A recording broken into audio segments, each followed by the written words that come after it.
Good evening, howdy, welcome. I hope you are all doing well.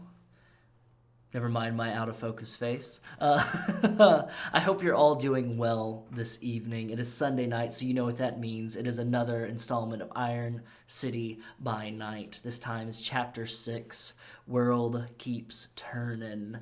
Just a few announcements very quick before we get into our game this evening. Stay tuned for next week, next Wednesday. We will actually be starting Deus Ex. I know we said we'd be starting it this past Wednesday, but we had a lot of heavy shit happen and wanted to take a couple days off and just kind of leave the air open for people to just kind of like work through a lot of stuff. It's been pretty traumatic, so I didn't want to take up a lot of that time. But we will be back Wednesday with that. Kingdom Hearts Interstitial War, the next episode of that. Which I don't have the title yet, but I will have it once we announce it, will be on Friday at 6:30 Central, 7:30 Eastern. Then we have Part 3 of Rage Across Birmingham. That is War Ready. Part 3 is called War Ready, and that will be on Saturday at 7:30 Central, 8:30 Eastern. And then we will have the next episode of Iron City by Night on Sunday. So that's all the stream stuff. YouTube, tomorrow, YouTube will be getting the second episode of Kingdom Hearts Interstitial War. And then Tuesday, nothing since we didn't have Rage Across Birmingham. And then Wednesday, we'll have tonight's episode on it. So go ahead and make sure you check out the YouTube and everything. Also, thanks in part to our brand new mod for the server and to our mod team, Zeke. Zeke has helped me the past couple of days with a major overhaul of our Discord server. So things are much more tidy, they're cleaner, things are easier to find, and we have a lot of new bots in place, a lot of new features that Z and I are going to be working through and to get in place to make sure that everything's nice, well-running machine in case there's any big events happening coming up where there's going to be an influx of people hopping in or not. Who knows? But it's just always good to do a little bit of a house cleaning here. Other than that, I think that's all I've got for right now. So go ahead, grab a snack, grab a drink, grab somebody to hold on to. Like, say, the weekend of the 19th of February. That's in February. Like, say that time. But I don't know. Anyways, grab your water, grab your drink, grab a snack, grab somebody to snuggle up to if you got them. And let's get ready for the next episode of Iron City by Night.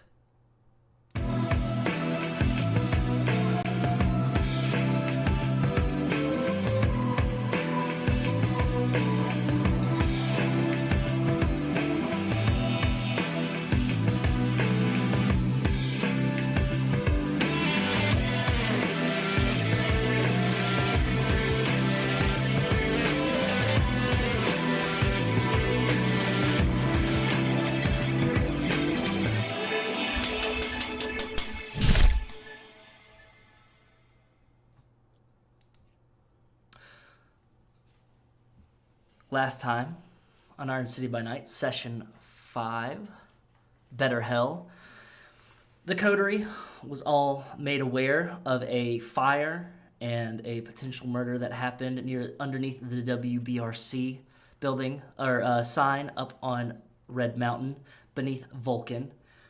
So, after settling some personal things that were going on, they all gathered together and made their way towards the scene, taking on various personas and having a run-in with Sheriff of the Camarilla, Jada Velasco. They were able to get entrance into the scene and investigate a little bit of the evidence, talk to the first responders there, and investigate the body of one Ian Morris, who had been torpored, flayed, and seemingly placed to be found by our investigators. after a collection of some very interesting evidence, including a white calla lily, a bag of some sorts containing the belongings to Ian Morris, the Ventru whip, and learning a little bit more about the scene, our coterie decided to head out. But that wasn't before our very own Altair started to have some of the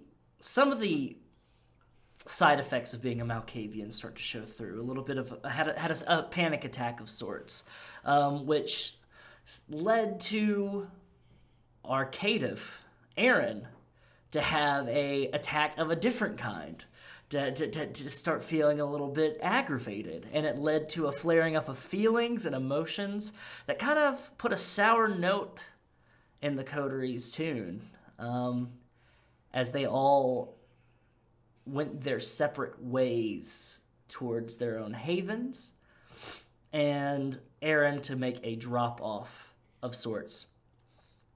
There in which we saw a hawk leave the scene of the crime that had been supposedly watching the coterie and fly back towards a nondescript building in downtown Birmingham, landing on its owner, and another shadowy element was revealed. A gentleman wearing a very nice tailored suit, a very nice tailored jacket, with tattoos of octopus tentacles beneath the eyes and a double bearded axe on his back, supposedly with plans for the city of Birmingham. Now, I checked with all the coterie members, and it seems that none of them, except for Aaron, had anything to do with the rest of their evening. So we're going to kind of fast pass some things here a little bit. Aaron, you went ahead and made a phone call to the Seneschal, Gregory Reuters, and let him know, and it was a very quick phone call, but you let him know that you had something that you wanted to drop off for him to investigate, to check out. He gave you an address. It was a random dim sum joint, Chinese joint, that was on the southern side of downtown, away that not great side near Alabama Power, where they have their offices. And just a rinky-dink Chinese joint, has the neon dragon in the window, says delivery open, even though the business was completely closed. It seems like they don't turn their neon lights out once they're done with business for the day, seemingly to provide a little bit of light for these dark streets. Told you to leave it underneath the mailbox. It's outside. Mm-hmm. And I'm assuming you go ahead and do that.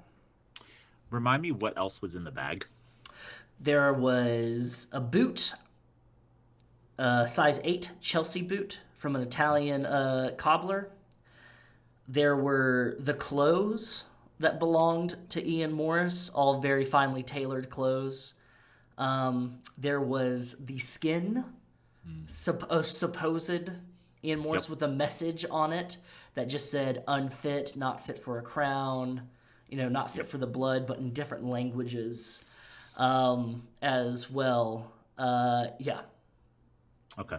I everything that's in it, I just tuck it up and stick it under the mailbox, and then we're off into the night. Yeah. Well, technically, I have Altair's car. That's right. You do have Altair's car. So I will take that car, park it at the, I believe it was a museum. Yeah. It's the McWayne Science Center for kids. Thank you, the Science Center. Park it next to where my motorcycle is, and then take my motorcycle. And I am going to go find somewhere secluded to spend the evening. Go ahead and give me... day. Yeah, let me go ahead and grab... Go ahead and roll for me here. Since you're not going back to Madelyn's... Nope. And you don't have your own place right now. I don't, but I do have a sun bag. You do have a sun bag, yes. So go ahead and roll me a wits and survival check for me real quick. Okay, I can.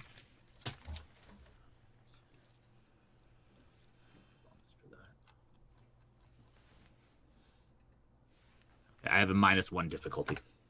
Mm-hmm.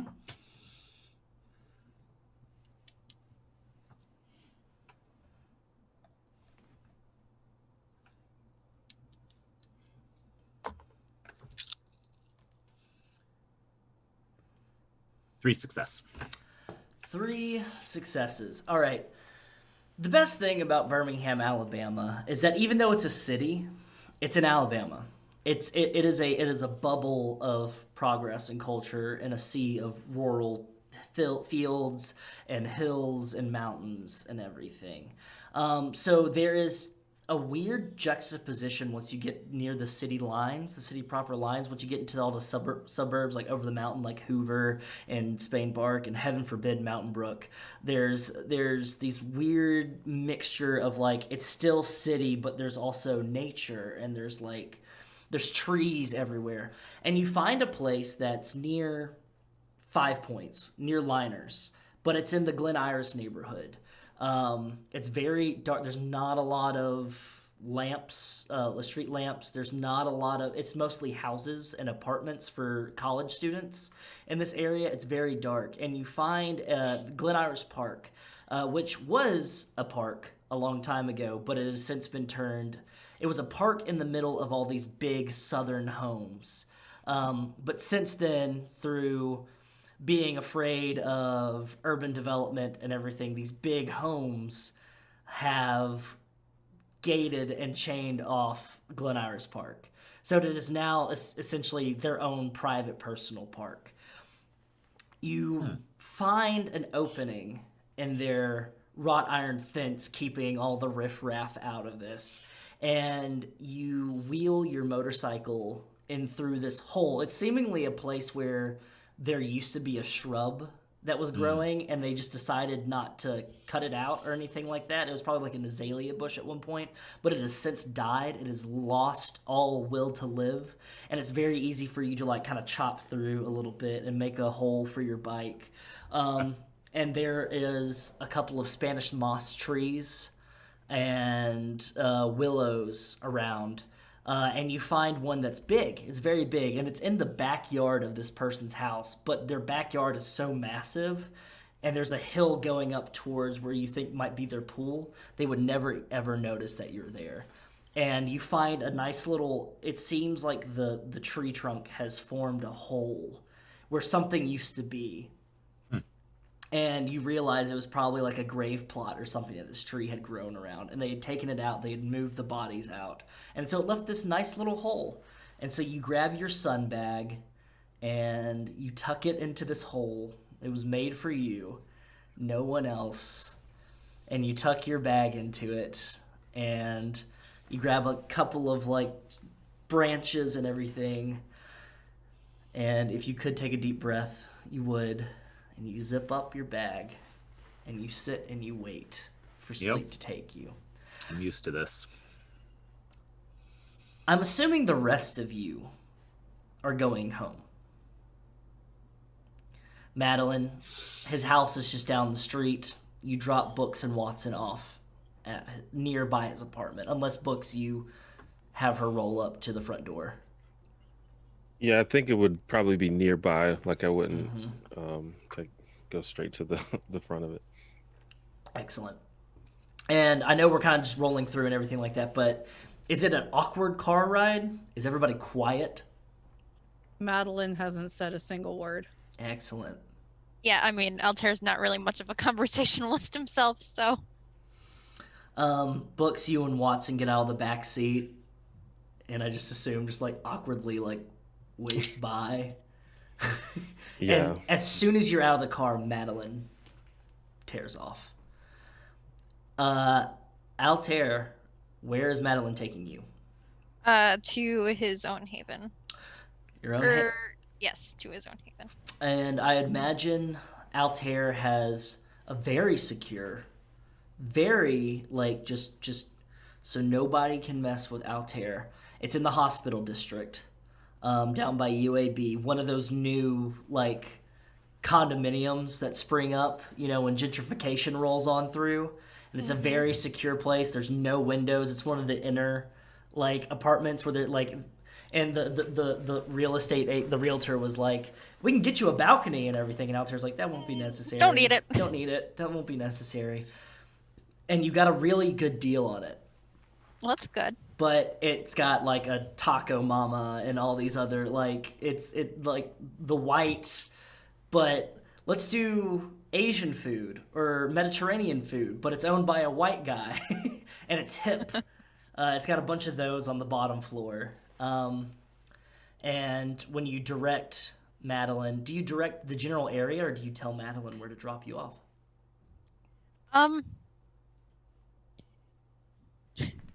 I think he just tells her where to drop him off. I think he's maybe a little too trusting in that regards.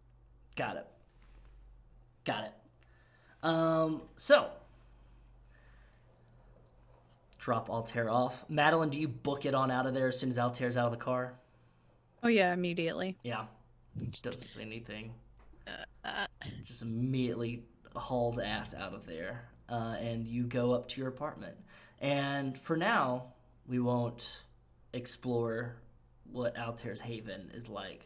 That comes later. Madelyn, I'm assuming you're driving back to your haven pissed off. Yeah. Driving back, parking in the garage next to the other car, putting the tarp over this one as well. So both cars are fully covered. And just storming inside and going straight to bed. Straight to bed. All of you. Seemingly, even though you're monsters yourself, somewhat shaken by what you've discovered this evening. As almost at the same time, each of you are pulled into a deep slumber. The next day for us mortals is Monday. It's the start of the work week. People get up, they go to work, ready for the holidays. As soon as Halloween is over, the onslaught of Christmas music has increased. Holiday lights start going up around the city, wreaths hanging up on lamp poles in the hospital district.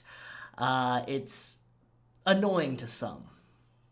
People go about their day, but nevertheless, it's getting close to the winter months, so that means it gets darker faster.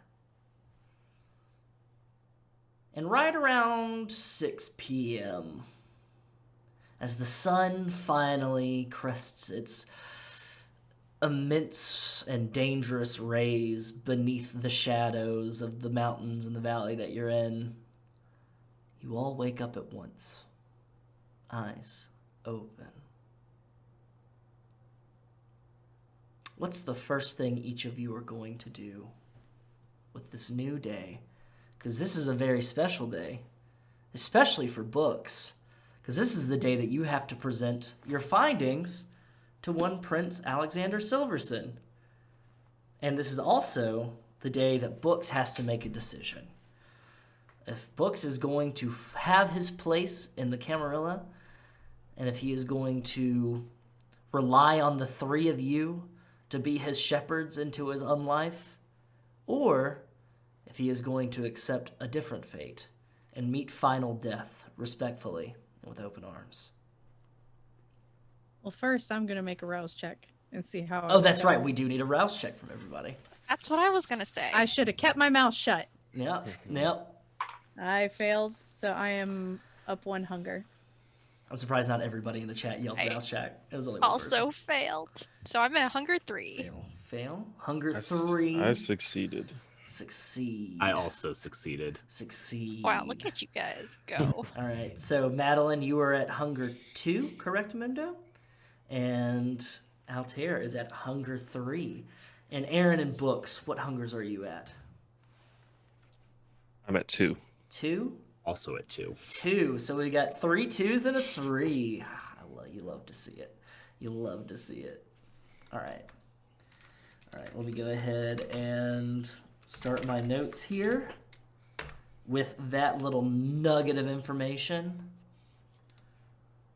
Excellent. All right. Okay. So, let's just kind of go in the round books. Is there anything that you're essentially going to be waiting for a call here to be summoned, and you don't know when it's going to happen or how it's going to happen, but you're waiting on a call. But is there anything that is pressing to you that you think that you could be able to sneak in before you have to have this meeting?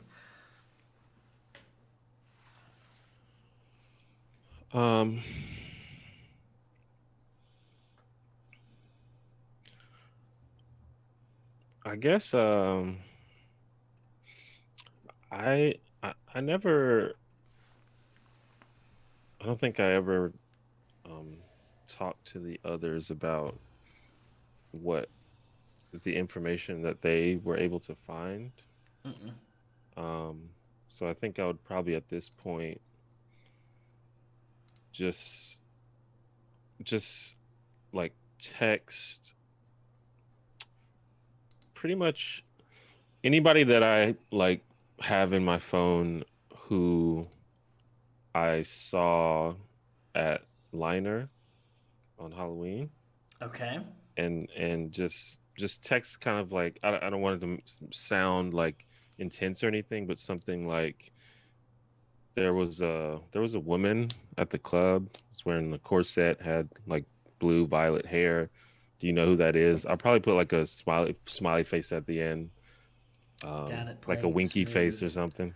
Let's go ahead and roll me a streetwise and charisma check there for me there, books.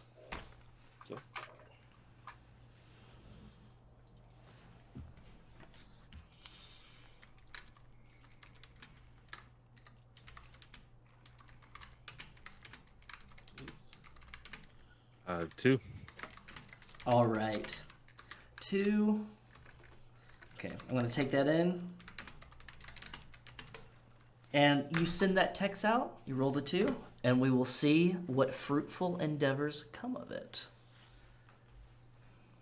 I think I also will text the group chat. Okay. And I think I'll just put, do any of you know this kid named Malcolm? Okay. So each of you, and this is great, for each of you as you wake up and you're feeling certain bits of hungry, Altair, the beast is not kind to you right now. The room feels small and you're feeling hungry. But you do get a phone message, as does each of you, from Books in the group chat that says, do any of you know this guy named Malcolm? I'm going to say, Books, do you give a description of him or send a picture, or do you just let it ride with just that? Just the first name. I'll probably say, do you know this guy Malcolm? You may have seen me talking to him at Liner briefly. And I guess I'll give like a brief description. Give him tall, Yeah. looks like a washout, looks like he works in a kitchen. Give a description of the clothes that he was wearing that night. And, in fact, that does, ding, ding, ding, Aaron, that matches exactly the description of the guy that you saw talk to the purple-haired woman in the corset at Liner. Yep. And I remember seeing Books talking to. Mm-hmm. As well, Madelyn, you do remember seeing Books talk to him.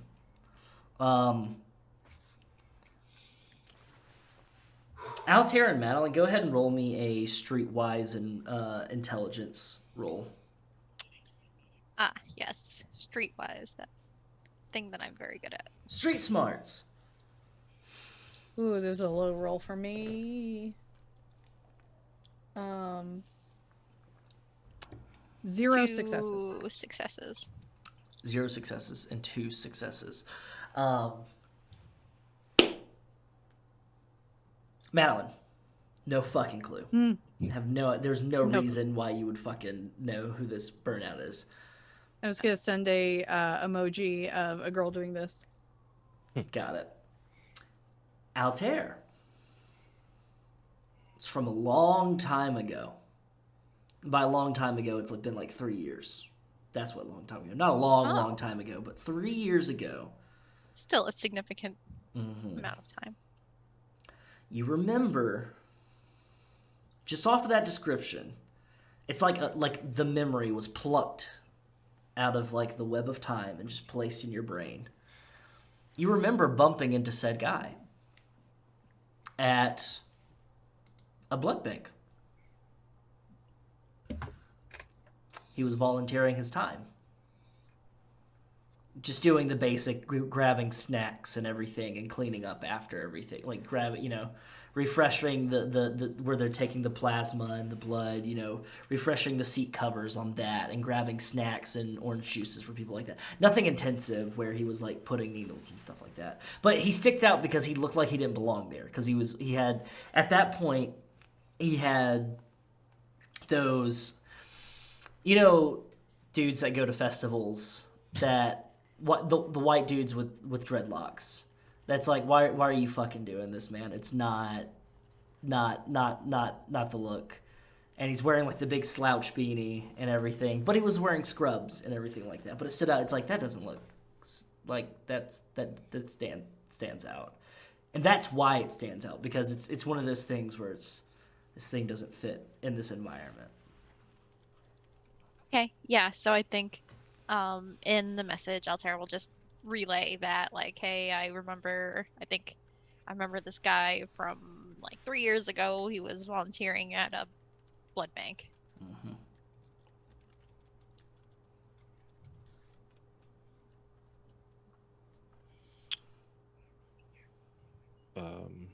Aaron, do you message back? Question first. All right. So, the previous night ended with me in a particularly pissy mood. Yep. Thanks to a messy critical. Yep. That will have worn off. Yeah, that lasted for the scene. Yep. So before I do that, I wake up, I'm like, fuck. You're in a tree. Yeah, I'm in a tree. And I'm an asshole. And then I get that message. Yep.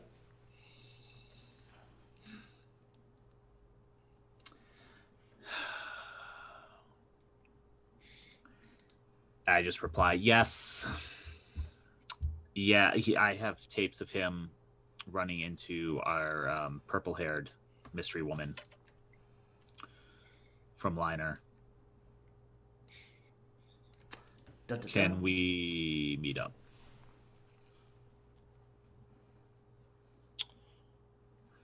Drama in the group chat. I'll just reply sure. That's an affirmative from Books. Madelyn, Altair. That was all in the group chat? Yep. Yeah, I was gonna say, is this in a group chat? Yeah, it's all in the group chat. Madelyn just closes her phone and throws it against the bed. I think Altair says, what does he say? He says, do you still have my car? Question mark. It's in a safe place. I'll need a ride. How do you feel about motorcycles? They're very dangerous. I can pick you up. Oh, great. Okay. I think we'll just be like, okay. All right. So. And then I reply, address, question mark. I think to Aaron, he will give a nearby street corner or something. Yeah. Mood. Got it. Gives you it's called Rotary Trail. It's just a walking, bicycling path that's in the heart of the city that runs alongside the train tracks and everything. So there's that. Anybody have any suggestions on where to meet up for Books' sake? And allegedly Madelyn's, even though Madelyn has taken tossed the phone. Madeline picked her phone back up, set it to vibrate because she doesn't want to be checking the chat, but wants to know if there are messages coming in. And she's put it in her pocket and gone to the dining room to get rid of that one hunger. Ooh, oakley dokley. Madelyn. So she's still getting messages. She's just intentionally not replying. You do hear like you feel the vibrations and stuff as you take the walk, and it's a short walk this time. It's almost like the labyrinth is kind of feeling for you a bit. The labyrinth understands sometimes. Sometimes it's cruel, but sometimes it understands. And it takes you directly to the dining room, and it is exactly how you had left it the night previous. There's the body that is slouched against the wall with the IV bag in it. And there is that empty operating table. Yep. So are you going to go ahead and drink on up? Yep. First, I'm going to the person who is out, I'm going to put them back in their box carefully, check their vitals real quick, just make sure everything stayed fine as I thought. And then I will drink from the good box. Based on your previous roll, everything's fine. How you did it, you did a good job. Everything's secured. And then you go over to the good box and you go ahead. And I'm assuming you just drink it from the line, almost like it's a crazy straw coming out of the box. Yep. So you go ahead and just grab the line and you uncork it, and you know where to hold the pressure point, and when your mouth is ready, you drink. And are you going to fully drink, or are you going to... I'm going back down to 1 from 2. All right. Excellent. Yeah. So you're only at 2, so I'm not going to make the beast... no willpower checks or anything like that. But that beast is just like, come on, no one's missed them, not one bit. But that's why we have a steady supply. That's why you have a steady supply. And you go ahead and you take that. You pinch it off again, close the line, double check the vitals, make sure everything's good, and you feel they're still technically dead. And just close the box, lock it back up, push it back up against the wall with the others, put the tarp over it, and I'm going to go wander the labyrinth. I think my joke has gone on long enough. Excellent. Go ahead and just give me a wits and survival check for me real quick. Okay. And survival. The rest of you, where are you all meeting up? That would be 5 successes, all critical. Ooh. Oh, Well, dear. well done. Oh, dear. That'll be the best roll I make of the whole night. All right, so doesn't take long because you can hear the asshole before you see him. He's coughing. He's like, you just hear him say, he's like, there's gotta be something anywhere. Each of these fucking doors is fucking... I gotta make a roll, actually.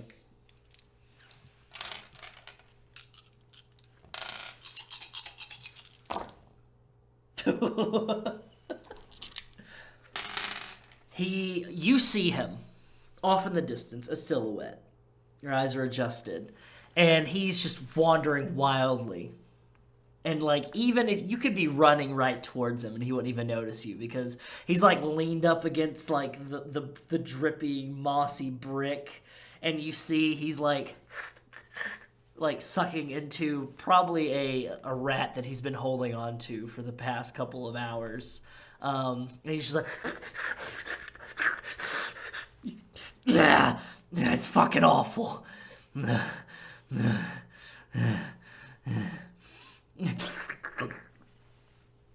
You're free. Laszlo, darling, why are you here? And he turns towards you and he goes, "You fucking, how do I get the fuck out of here? Is that Madelyn?" I thought I sent you home ages ago. What the fuck are you still doing in my Fuck, haven? I tried to get out of here, but there's every which fucking way. It's like a fucking maze down here. And there's It's fucking... not my fault. Oh, fuck. Did you just find me? Did you know I've been down here this whole time?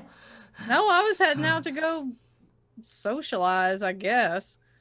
He I didn't know you were still down here. I thought you left. He looks rough. He's smeared in dirt and Oh yeah, everything. Madelyn's suppressing a smile. He is like covered in like this goop from the rat. He's holding the rat that he's been like nomming You're into. eating fucking rats, Laszlo. There's nothing fucking else down here. I thought I saw somebody down here that was about 4 hours ago. And I was just like starving and waiting. I thought I saw somebody. You've got fucking ghosts down here, Madelyn. There's fucking ghosts down here. Welcome to Lost Furnaces, sugar. What? Wait, how long do you think you've been down here? Fuck, I don't know. It's been like... I lost count at like 3 days? Honey, it's been a couple hours. What? A couple hours? No. I've been walking. I even slept at one point. Did you drink from somebody at a club, Laszlo? Is that what this is? I'm not judging. I just want to make sure if I need to drop you off somewhere. You know fucking well I drank somebody at a club when you fuckers pulled me. You just let me get... Is this some kind of fucking joke or something to you? No, I'm wanting to know what the fuck was in the blood you drank to make you think you've been down here for 3 goddamn days. Oh, fucking no, man. Oh, fucking no. It's just fucking My brick God, you walls. whiny little shit. Let's go. Follow me. Follow me. And then he's just like... I'm going to lead him straight out. Quickest way. The Freddy Krueger outfit looking tattered and torn more so than when you let him go down here. And he follows you like a sheep, like Linus from the Peanuts gang, just like sheepishly following you. And he's just like, I was gonna take him right to the door and go, see, it was right here. Go. I fucking came to this door Right here before. the whole time. No, it was just boiler rooms. It was just boiler rooms, and there was clanging. Honey, please stop drinking from people doing Molly. I swear to God. Oh fuck. Go home. And then you just see him just like he goes and runs to the door, and then he like peeks open and then makes sure that there's no like sunlight, like you're not playing another prank on him. He looks back at you and he goes, "You're a fucking asshole." And then he like runs out. The second he does, Madelyn's just gonna lean against the door frame and just fall out laughing the second he's out of earshot. She needed that. The rest of you, where are you all meeting up at? Books, you know a lot of places around town. You've spent your time. What would be a good place to meet around people? If you want to suggest, or you could all just meet up at the, like normal like liners or something or another. I would probably suggest like somewhere nearby, like walking distance from my apartment. Okay. Just like, I don't know if we want to meet at a bar or something like that. That would probably be the best bet. And since it's like about 6:30 p.m. On a Monday, there's not a lot of a crowd. So there is, if you want to make sure that there's nobody around, there's Black Market on 5 Points. If you want to, there's also a pizza joint. There's Little Italy's. There's McFly's Bird Shop. There's The Hive, which is like just recently opened. You got a handful of joints around here. You can go to the Upside Down Plaza. There's definitely nobody hanging out around. It's 6:30 p.m. Yeah. Yeah, I'll probably just suggest we can maybe probably I'll just say like Black Market seems fine. I mean, unless you're looking for something more discreet or whatever. In And also, Madelyn, you see their former like text blocks that you had missed when you were dealing with Laszlo, and then you get another vibrate as you're laughing and like enjoying the night air kind of coming in from the door and everything. And it's a nice night. It's what a summer night should feel like, but it's in November. It's cool. It's not lukewarm. It's not humid or anything. There's a nice breeze going on, and you see books suggest black market in 5 points. And then he drops like a pin. It's right in 5 points. It's down the street from Liner. So yeah. I'm gonna go, but not tell them I'm going. Excellent. With that, Aaron, you gather your sun bag. You sneak off out of the sight of gardeners. Yep. And you wheel your motorcycle out to the street, rev it, go to pick up Altair. Yep. I drive straight there. I check the pin that book sent, and just kind of map it in my head. Got it. Perfect. Yeah. Go ahead and I think you would actually be pretty good with that. Just mapping it, anyways. It kind of like it lines up with Liner and some other landmarks that you've gotten used to since your past couple days here. Okay. Altair, you make sure without even being noticed that your so you're not noticed when you walk out. When you're leaving, you get another text message.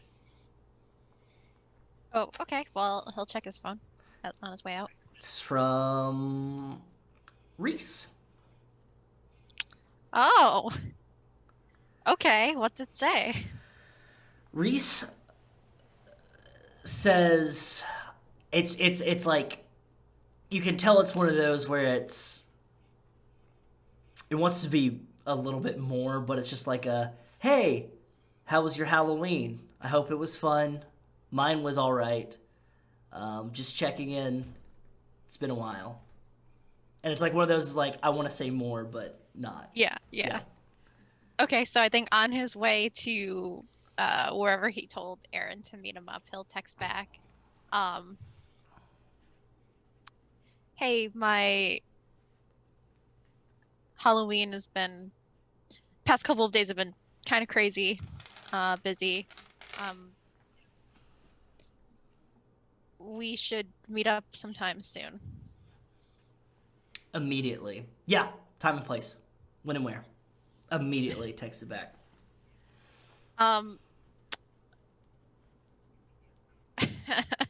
Altair's like a little taken aback by how quickly that was.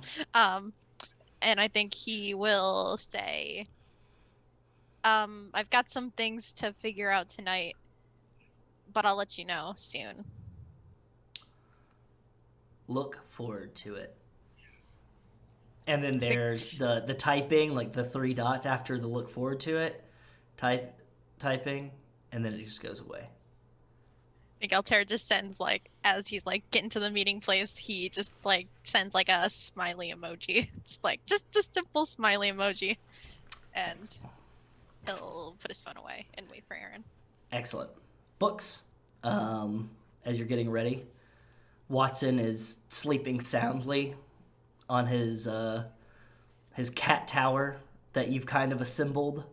It's not a proper cat tower, but it's like a series of boxes and stuff with like blankets and towels on it that you like. The homie just likes to hang out on. It's by a window where there's like he can get like a little bit of sunlight kind of, but like it seems like he's just been sleeping while you're sleeping. Are you going to leave Watson here, or are you going to bring Watson with you?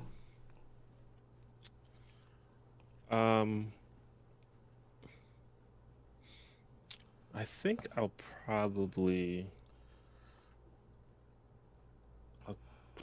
I think I'll probably leave them this time. So I'll just be like, I'm going out for a bit, Watson. I'll be back a little later. I don't know, different places are weird about animals, so we'll just we'll let you stay home for now. When you start talking to him, he perks his head up a little bit from his nap, his ears kind of twitching a little bit, and he just stares at you, and then almost in reply, he gives a soft meow, and then goes and like licks by the front of his leg, and then nestles back up in his little towel fortress that he has made. And you go ahead and you make your way out of your apartment down the street towards Black Market. And kind of speed up everything else along, Aaron, you scoop up Altair. Altair, it's a motorcycle. Has Altair ever been on a motorcycle before? I don't think so. Okay, so when I pull up, I actually stop the bike and turn it off for a second. Okay. Aaron is not wearing his usual leather jacket. Mm-hmm. And he fishes around in a pocket and pulls out the key fob for the Prius and extends it and says, "I am sorry. That was uncalled for. The situation got the better of me." And hands you the keys. I will take you to pick that up later. Thank you, Altair. He has this kind of like knowing expression on his face, just like, yeah, I knew like you'd come around, but he doesn't say as much, but the expression says that. And he says, "It's okay. Thanks." And he'll like take the keys and put them in his pocket. Aaron gets off the bike and pops the seat up and pulls another helmet out. You can see his leather jacket's folded up in there, as well as the gun he had in the shoulder holster. And he pops that closed, locks it, and then hands you the helmet and says, "You ever ridden a bike?" No. "Hold on." Yeah, yeah. And climbs back on the bike and starts it and waits for you. Yeah, and Altair will put on the helmet, get on, riding bitch, it's fine. Wrap his arms like around Aaron. Hold on for dear life. Yeah. And Aaron, more cautiously than he would ride with anyone else, drives over to the Black Market that he mapped where it was in his head earlier. Soft kickoff, you do a pulley Yui, and you start heading up towards 20th Street.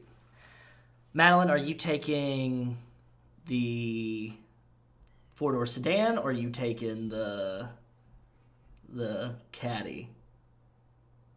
I think it's caddy. I'm going to take the bicycle. Going to take the bicycle. Okay. Nice little... Because I don't want to be seen with the sedan right now. Exactly. Okay. And you're gonna get on your bicycle. You're gonna get on your bikes and ride over to Black Market, which is it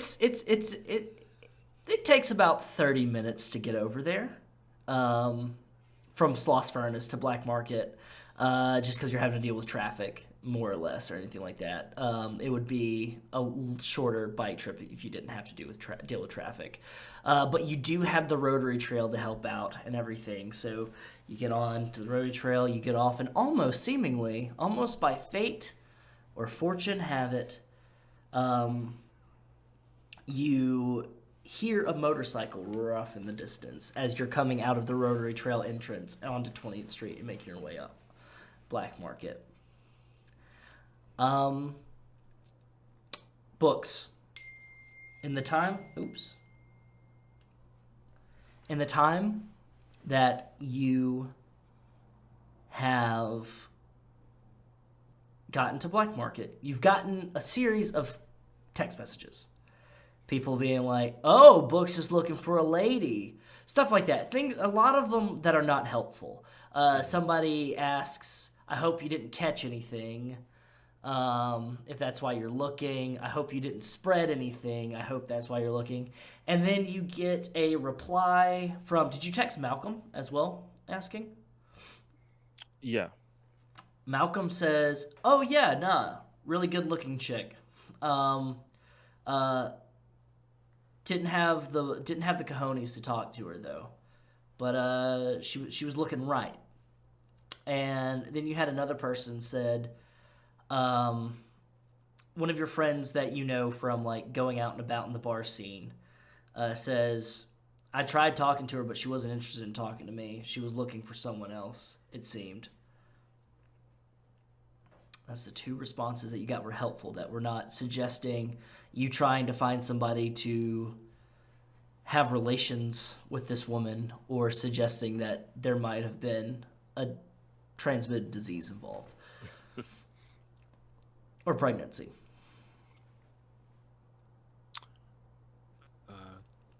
Okay. I'll text back both of them. Just know her name by chance. Okie dokie. As you send that text message, you hear a motorcycle pulling up, and you see probably the most ridiculous or the cutest image possible of Aaron rolling up, sans leather jacket,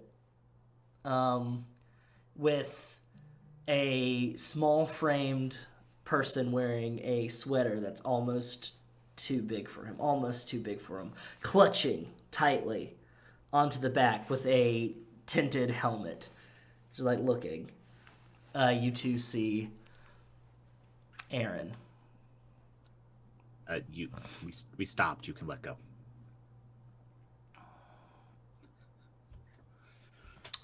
Yeah, I mean, as soon as we stop, and Altair's gonna like let go and get off. Timing wise for all this, I do want to know you don't want to be seen by anyone, correct, Madelyn? Correct. Once I get close enough to the area, I am going to put up unseen passage. So let me make the rouse check for that. Please. I fail, so I'm back up to hunger 2. Back up to hunger 2. It seems that even though you've had a good chuckle and a bite to eat, the beast isn't letting go. The beast knows that there is unresolved tension in your body, and it is holding on to it for some reason. But, other than that, unseen passage works. Let me go ahead. Got it here, pulled up. Yeah.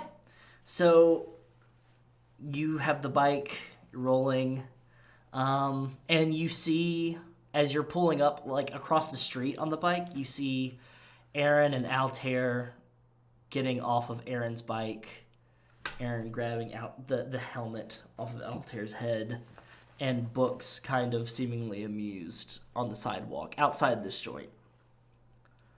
I am going to go over and just kind of hover. Excellent. And are the rest of you going inside? Before we do, Books, say hi. What kind of place is this? It's just like a bar/restaurant, pub food, that kind of thing. Cool. Okay. And Aaron visibly relaxes a little bit and walks inside. When you walk inside, the sign, it says Black Market Bar and Grill, 5 Points location. And it's in a skull. It's very stylized. It's very cool. And when you walk in, you are assaulted by the sounds of Glenn Danzig wailing about Saturday night.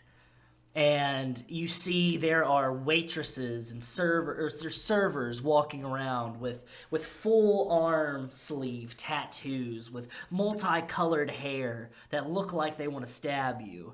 And you see there are bartenders behind the bar that just look like they don't want to be there. But some of them look pleasant, but some of them don't look like they want to be there. And there's ranges of knickknacks and horror movie memorabilia and comic books. It's kitschy as fuck, but it's like, it seems like it is accustomed towards the crowd that it's a mixture of hardcore, goth, rockabilly, comic books, and what have you. It seems like it's trying to be a lot of things at once.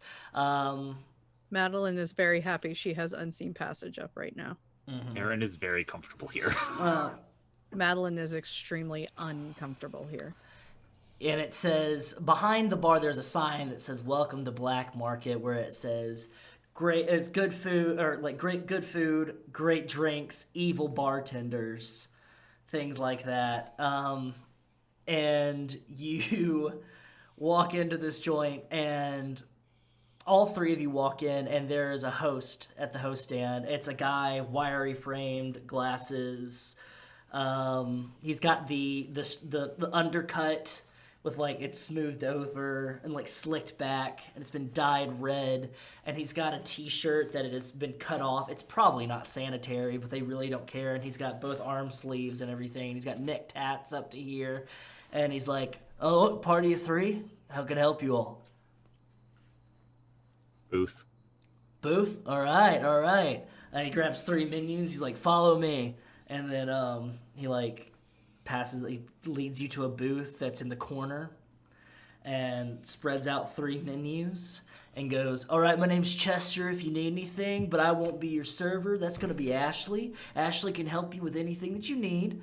And can I start you off with waters, drinks for anybody, anything like that?" I'll have a beer. Okay, beer for the gentleman. What kind of beer, though? Surprise me. I'm new to town. Oh, you're new to town. All right, I'll get you one of our craft beers, finest beers from like Trim Tab or something. You look like an earthy guy. Yeah, you look like an IPA kind of guy, not like a stout kind of guy. Because I'm assuming you're going to be eating, right? All right. And then he like walks off.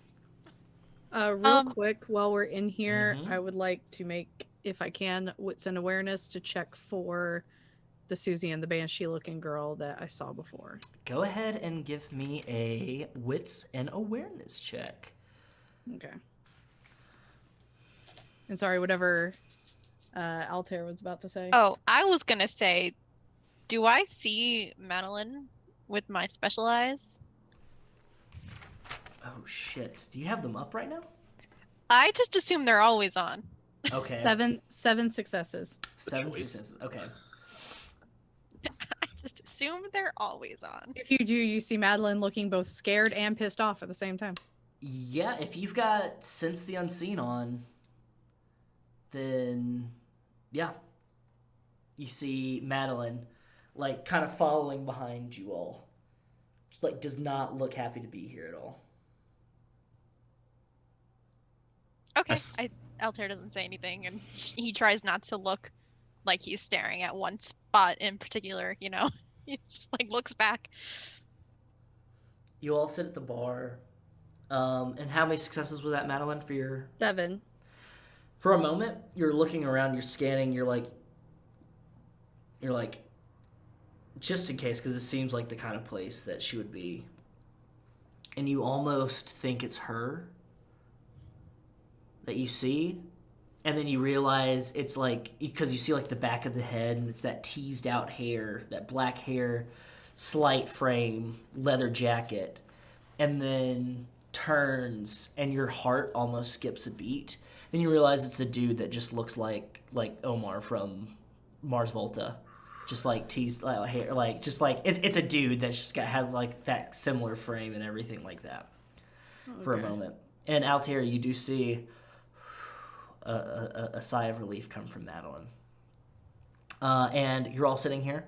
Ashley, your server, she's got seemingly a girl that has grown up from her scene phase, but still has the remnants of it with the bracelets and the hair that has like black roots, and the two-tone dyeing job and everything like that on the hair. Can I get anything for you three? Starting off. And then she's like, and then there's a beer for you, and it just says, it's like Trim Tab IPA on it. Can I get like, I assume they have some kind of like loaded fries or something appetizer. Oh yeah. I was like, can I just get one of those for the table? She goes, all right. And I want to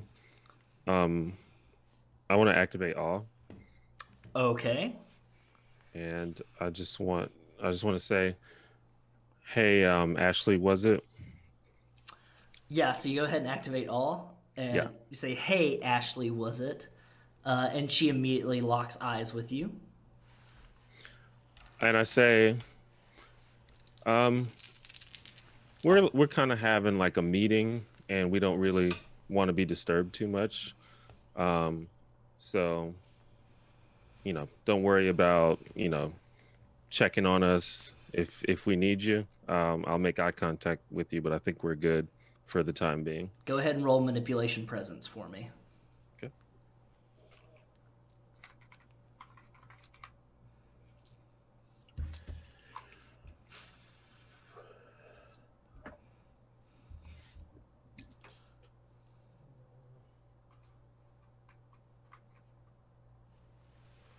And all of you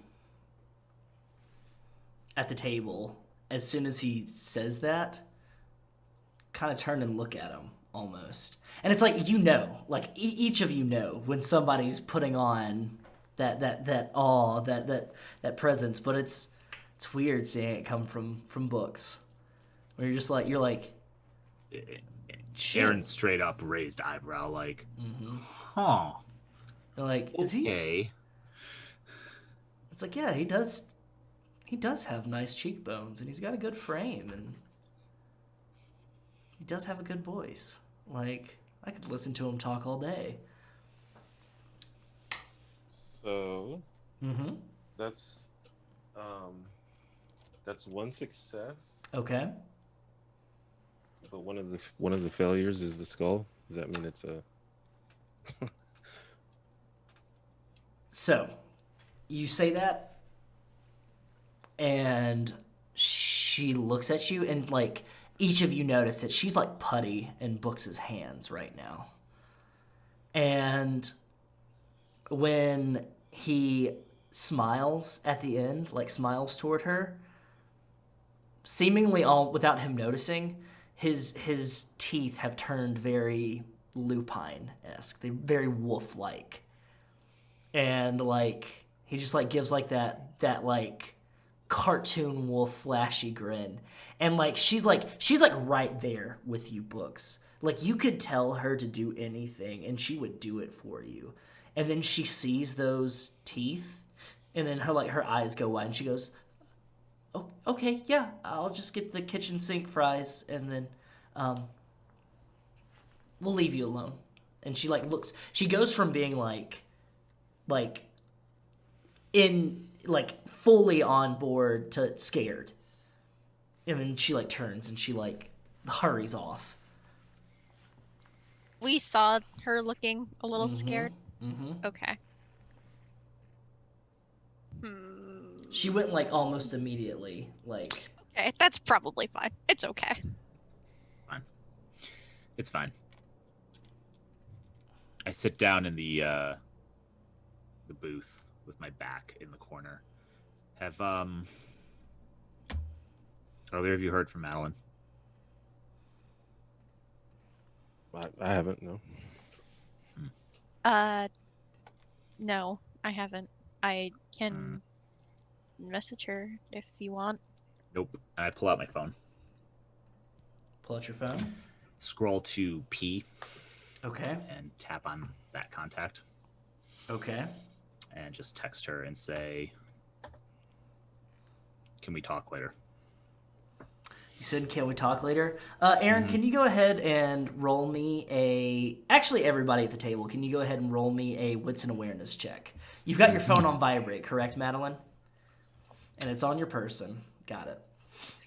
Altair probably even has this moment where he like You got that looks over to where You're like... it's like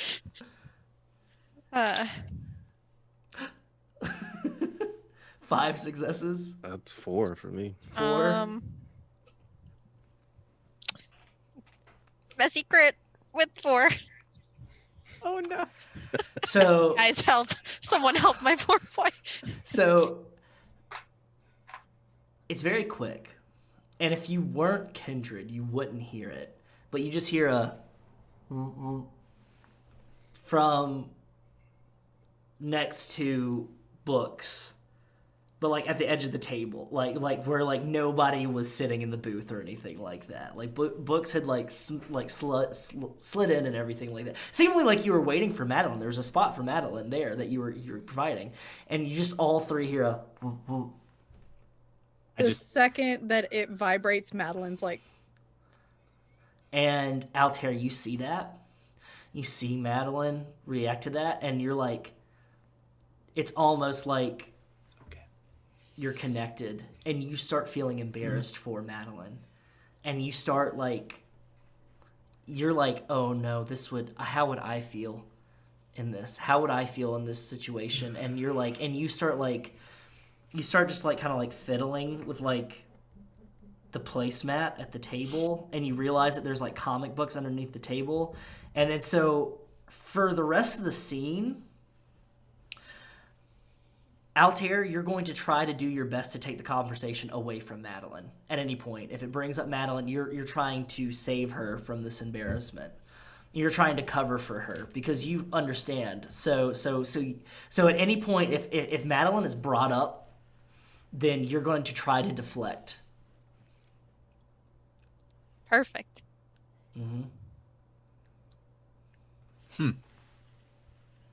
Okay. This is all out loud, by the way. Okay. All right. Cool. Anyway, I just pointedly look where I heard the vibration come from for a second. Anyway, You, I gesture towards books, are supposed to meet with Silverson tonight. Yes. Are you ready to do that? I guess as ready as possible. I mean, it's not like I'm looking forward to it. Understandably. Did you make a decision? That's all they're going to care about. Yeah,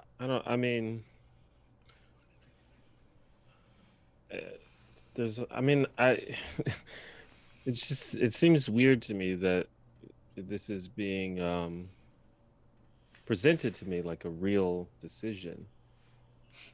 Isn't it? I've been in your shoes a lot.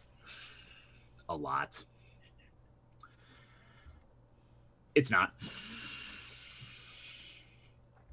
I mean, you have a choice, but you don't have a choice. So, I mean, you can leave. But that's not really a choice. Yeah, I'll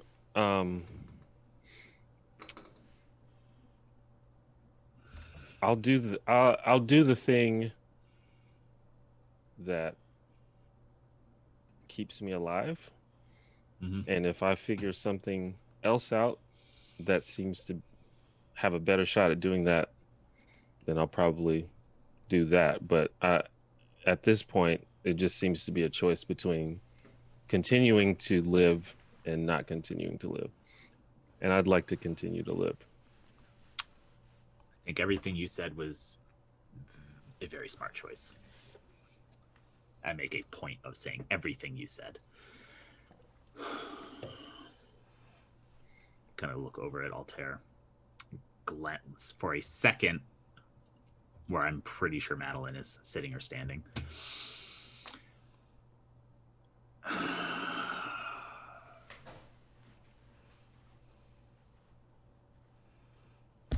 Anyway, I dropped off the bag with someone who can do a better job than me at identifying it.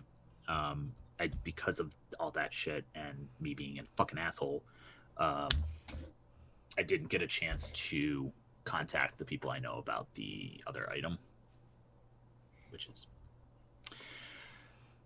So, I still need to do that before we meet with him, or I can lie and say I have done it and I'm waiting on a response. I am comfortable doing that as long as the rest of you are. It's not a lie. I'm going to. I just haven't had a chance to. I mean, I feel like it's not smart to lie to the prince.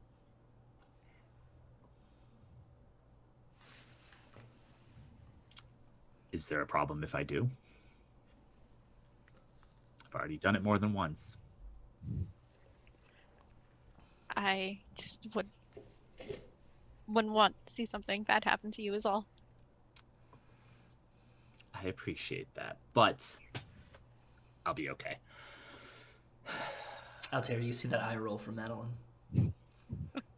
Yeah, you see like Altair's gaze just kind of like flicker over to where Madelyn is for a second. I say that. I'm like,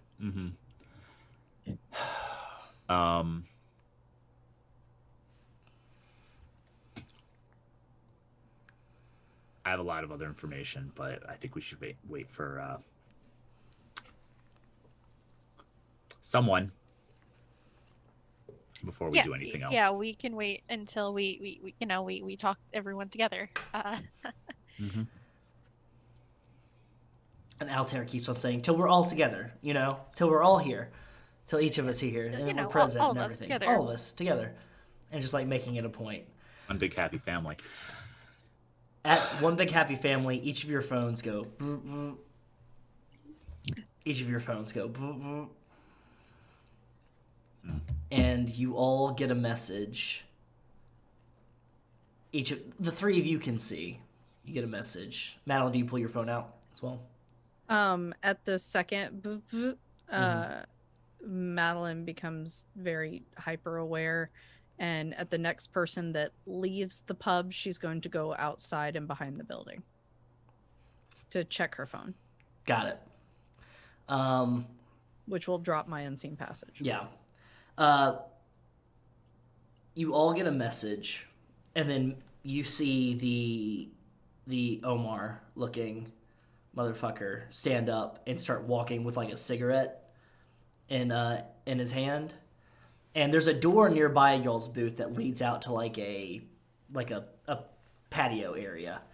And he goes ahead and opens it up, and you slip out of the booth and you walk outside. And then you go over to the edge by where there's like some garbage cans, and you pull out your phone. Unseen passage. And each of you have a text message, and it's from an unlisted number, and it says, "You are cordially invited to a private VIP exclusive viewing of Gone with the Wind at Alabama Theater this evening at 9 p.m. Central." Cool. There you have it. No dress code necessary. Consider this your ticket. Food and drink will be provided. Bring your best thinking cap, for there will be trivia at intermission. Have a great day. And it's signed, the staff at Alabama Theater. So stupid. Yep. Or for the text that I got earlier, the first one. Who was it that sent that one? Was that Altair? It was Aaron. Aaron. Send it directly to you. It wasn't the group chat. Okay. Aaron is going to quickly get a reply of a middle finger emoji.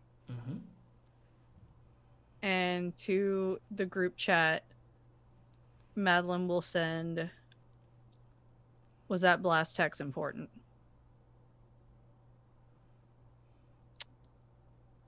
I think Altair will just text back. I think that we all need to go. I'll reply with okay. And while Altair has his phone out, he is going to message Aster. Okay. Does Aster have a cell phone? I think he does. I can't remember. Yes. Aster has a cell phone. Yes. And just say, gosh, what does he say? Like, I've got an important meeting tonight. I'll see you later or something like that. Something super awkward and short like that. Couple of seconds go by, and then you get a "Go get him, Tiger." Gosh. Great. So, Madelyn, do you walk back inside? Given my appearance, no. Okay. But I will go. I will go park myself on Aaron's motorcycle. Got it. You go wait on Aaron's motorcycle. The three of you inside. Is there anything else you wish to discuss? I have a lot of information. Within this time, Chester has come by and dropped off the kitchen sink fries, the loaded fries. It seems that they have everything on there. And he goes, "Hey, I just wanted to make sure that everybody's okay here and everything like that, you know? Like, everybody okay?" Yeah. Oh, yeah. You know how some people just, like, can unintentionally come across a little intimidating? I think that happened, and I apologize. Oh, yeah, no. I get it. I completely get it and stuff like that. And he does, like the I want to pat you on the back, but I don't. But he's like trying to bow up to impress the girl that he works with at the bar that he works at.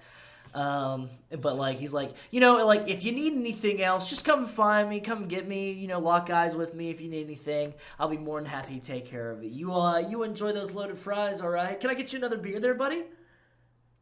I'm good for now, thanks. All right. And then he goes and walks off.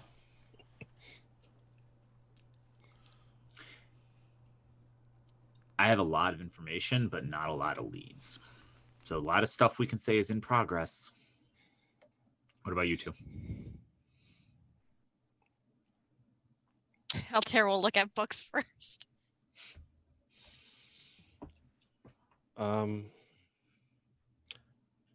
I didn't really get anything useful. Didn't truly have a lot of time. It seems like we were. Yeah, this was a very short timetable. Yeah. I asked around. No one really seems to know that much. You get a text message as soon as you say, "I asked around," and goes, "Oh, yeah, purple-haired chick's name? Natalia." Oh, and I look at it, and I'm like, well, somebody says that they know this purple-haired woman's name. I don't know if you've already figured that out. No. That was one of the things I was working on. Well, you said that was that text from Malcolm? Malcolm. Or the other, okay. Yeah, Malcolm. So yeah, it's from that kid that I messaged you all about earlier. I don't really know his deal. Sometimes he seems like he's full of shit, but then sometimes he seems like he knows more than he should know. So this information comes from him, so you can take that how you will. Speaking of your friend Malcolm, he's on the tapes that I found from Liner. And he ran into our purple-haired friend, and she was not super excited to see him. Any clue why that might be? I mean, beyond the fact that he's kind of obnoxious, I don't know. Okay. Go ahead, It might be books. Roll a composure and persuasion check for me, and roll a wits insight check for me, Aaron.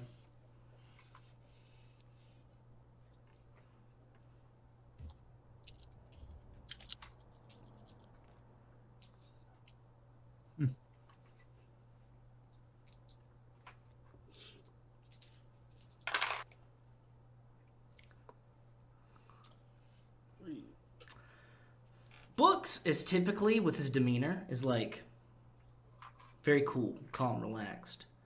Yeah. he knows something else. There's something else about this Malcolm guy that he's not letting on to. Okay. He doesn't know what, but he knows a little bit more about this Malcolm guy. I don't react. I just gotta go, okay. I'll file that away for a little bit later.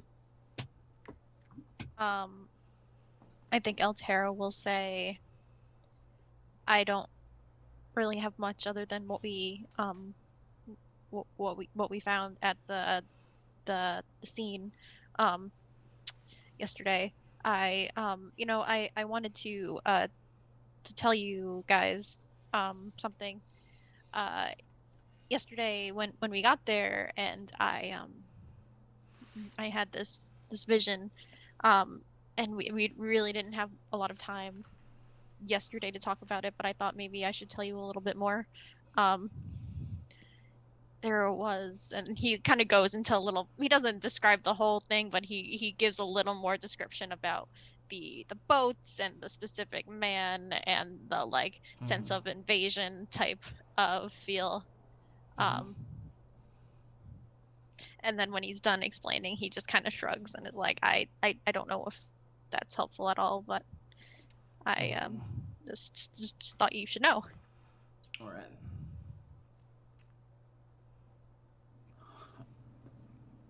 Okay then. Sorry. It's not No, very helpful. I just don't know what to do with that information yet. And I'm not sure we want to tell Silverson that. Although No, he can probably not. more from it than I can. Maybe. Is there going to be any more sharing of information inside this restaurant? No, I don't believe so. So with that, I'm going to speed up things a little bit here. I'm assuming you pay the bill for the beer and the loaded fries. Tip, I'm assuming, is... Generous. Generous for poor Ashley. Make sure to tip very well. Yeah. She makes...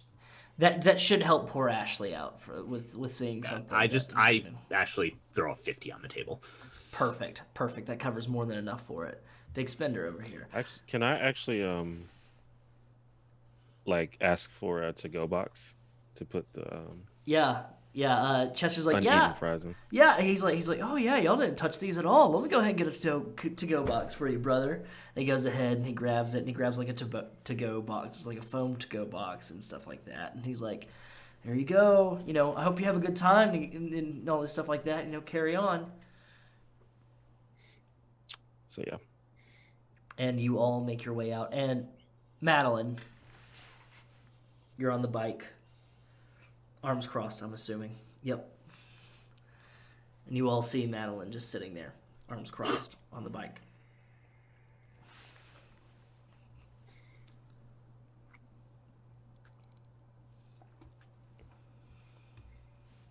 What time is it? It is currently ballpark 7:30. Okay. Got an hour and a half.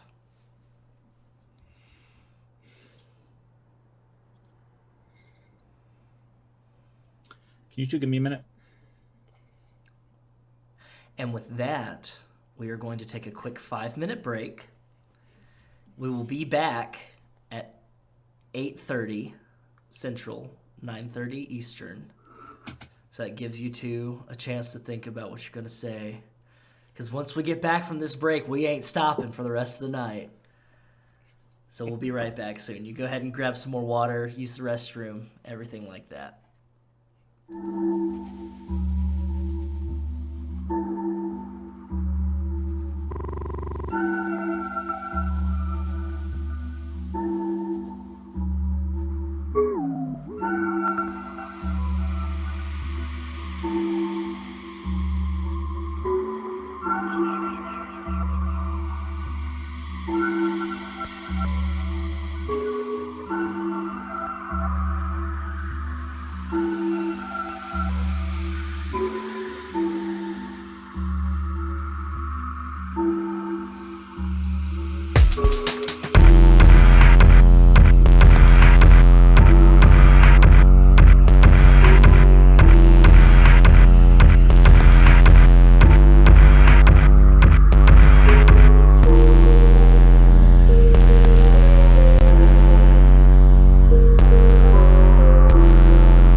And we are back. Thank you for your patience. Bless you all. And we're back. Had to stuff our faces a little bit with some food. I had to do the same. Everybody else had to get ready for this next long haul that we're about to be on. So, where we're off, Books, you're standing there with your to-go box of loaded fries. Altair, you're standing there, and Aaron has asked you to... Well, not asked you to, but looked at Madelyn, who's essentially in a fuck you attitude, sitting on his bike. Can we talk? Did I say stuff our food with faces? No, but you started to say it. You were like, stuff our food, and then you fixed it. I saw the chat, and then I was like, that's a West move right there. But yeah, not to take the thunder away. But yeah. So there's this tense air about. Yeah, and I think especially because of Altair and like who he is and what he does, he like it's very noticeable, it's palpable, and he kind of looks at Books and kind of gestures like off to the side a little bit, and just starts walking in that direction to give those two some privacy. And yeah, I'll definitely back up. And I feel like the 5 Points area, the local businesses and stuff, and also the maybe even the city itself has like started to crack down more on panhandling and things like that. But I would like to just try to find if there's like a homeless person or panhandler somewhere in 5 Points. So the 5 Points area is even though they've been cracking down a lot more on panhandling and homeless in the area, it's still rife with it. It's still the whole city is rife with it, and it doesn't take far. You don't have to walk far. You Altair see Books walk off towards the fountain that's in the center of 5 Points. It is out in front of the church, and it is a fountain. What is described as like an Aesop's Fables kind of joint. It's the storyteller telling stories, and it is of a goat man with a staff holding his hand up like this, and there are a ring of sculptured animals, frogs, rabbits, cats, dogs around him as he's telling stories. It's been alluded to that it might be satanic in nature, though the sculpture's designer has said that it is not, though the hand position with the scepter and it being like a ram or a goat man does suggest otherwise. And you do see Books. You see a gentleman with stringy, curly blonde hair and sunglasses with a coat, and he's leaning beside a cart that he has. And he's just kind of sitting, and he's talking to himself, and he seems to be counting through some things and mumbling to himself. Do you follow Altair? I'm muted. I don't think he like physically follows, but I think he tries to keep Books just kind of like in his periphery just to make sure that nothing happens. Just watching. Books, you come upon this guy, and the guy looks up at you, and he's wearing aviator sunglasses. He goes, care to spare some change there? I'll pull out my wallet and just get like $1 bill out, and then I'll just hand him the fries and the $1 bill. I'm like, there you go. Didn't finish my food. You can have that if you like. He gets a big toothy smile on his face. You see he's missing a couple of teeth. He's got one silver cap, and he goes ahead and takes the food and the $1, and he goes, well, bless you there, Daddy. Thank you so much. You've helped a man out and who's going through some hard times. Bless you. And he opens it up and goes, Black Market Bog Grill. Kitchen sink fries. And he sits them down.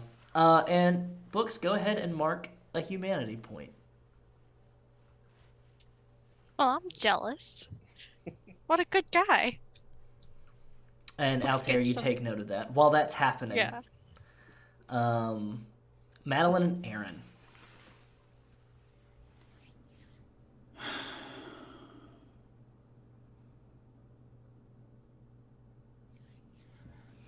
I lean against the building across from her. Mm-hmm.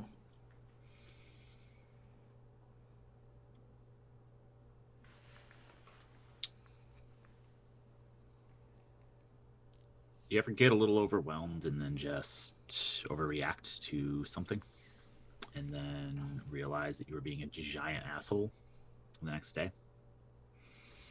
I think that'd make you 2 for 2 at this point. Oh, okay. You want to talk about that too then?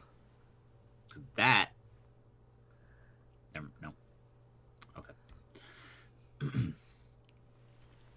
I already apologized to Altair. No, I'm talking about before. I know you are.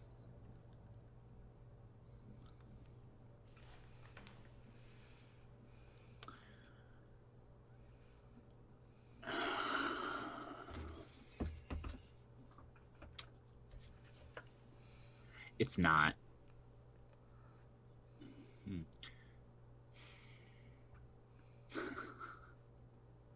Fine, whatever. You want to know why I had a problem? Go right ahead. You ever been locked in a cage before? Yeah. Yeah. Did you think you were gonna die? Yeah. Okay. It was my embrace, jackass. It's every city I've ever been to except for this one so far. Oh, poor little baby. Yeah. Okay. So maybe it's a little understandable that I reacted the way I did. Stormed out like a 5-year-old? Yeah, sure. I've known you a grand total of 72 hours. Mm-hmm. And during that time, you have pretty consistently been an absolute fucking asshole to me. And then been like, oh, I'm sorry, later. And I'm supposed to be fine with it. No, actually, I'm pretty sure I was pretty nice to you right up until that point. And then I apologized for that. And then, what, 24 hours later? Not even 24 hours. And then later. less than 24 hours later, I was a dick to Altair, not you. You were still a dick to me. Okay. You were a dick in general. So I don't know what your fucking deal is. I am here to find out said deal so I can actually make a decision on you. My deal is that I have been blood hunted in almost every city I have tried to survive in since my embrace. I glance around briefly before I say that, but I don't really care. Nobody around but Altair. You do see there's some people at a bar down the street that are smoking cigarettes outside, but they're kind of too far off. Like, if things got heated, you might have to check your volume. And my entire point in coming to this fucking city, which we'll see if that was a good idea based on how this next conversation's about to go, not with you, was to fucking not have to deal with that because I heard Silverson was chill. And then I arrived to this shit show. So on edge, maybe a little bit fucking annoyed. Yeah. Warranted? Last night? No.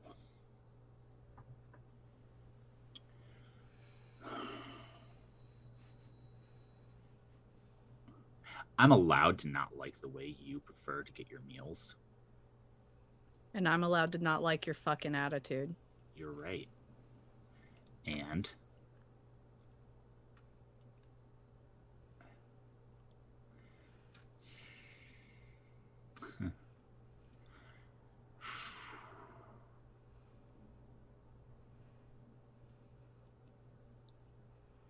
why am I telling you this?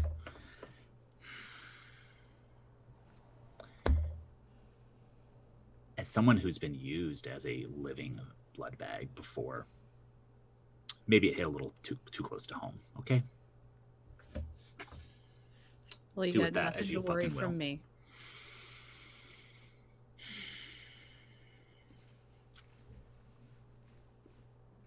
And maybe,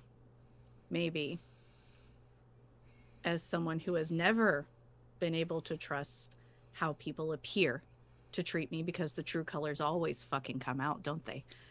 Maybe I don't give a fuck about being treated like shit and then apologize to, and being treated like shit and then apologize to, over and over. Fair.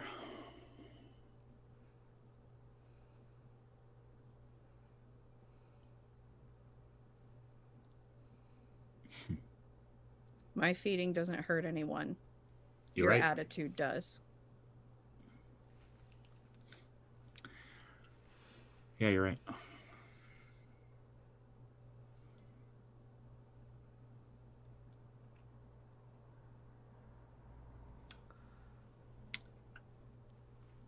Well, I'm not going to say sorry again since it doesn't mean anything, so I'll just have to not be a dick. Never said sorry meant nothing. I just meant sorry doesn't mean shit without action.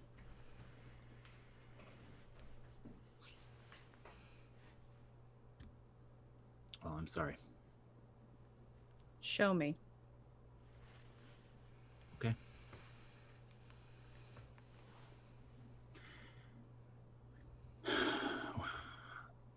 I'm assuming you figured out what that grandiose text message was all about. Not a fucking clue, but I assume it has to do with books. Yeah, and us, and presenting the information we found. I'm assuming. Love it. They assume we can solve an entire crime in 72 hours. We should have our own CSI show. Right? It's going to be great. A whole lot of, yeah, we're working on that. I need to take Altair to get his car back. I Okay. left it at the science, whatever. It's called a museum. It had a name. I was trying to remember it. I'm new here. Fuck. How did you get here? I rode my bike. You notice there's a Schwinn over there, just like leaning up against. It's got a bicycle lock on it, attached to just a random like bike rack that's there. Okay. The caddy draws too much attention and it can't be seen in my car. Okay.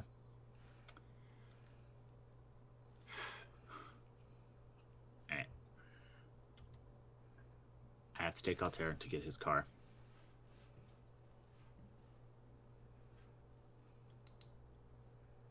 We need to go to, where the fuck is this place? Alabama Theater. Yeah. Alabama Theater. Where is it? It's not far. Okay.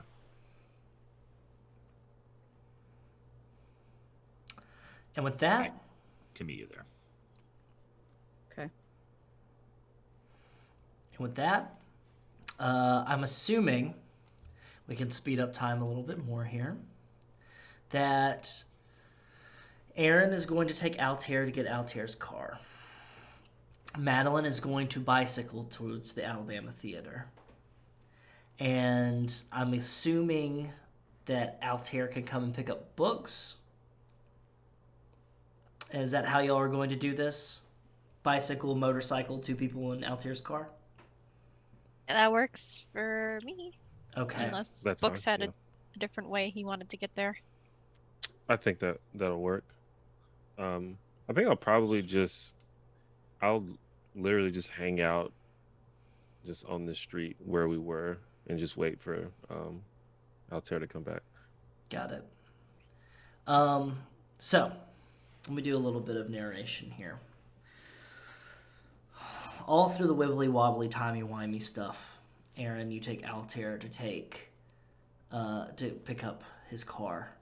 Madelyn, you go to ride your bike to Alabama Theater, kind of scoping it out beforehand.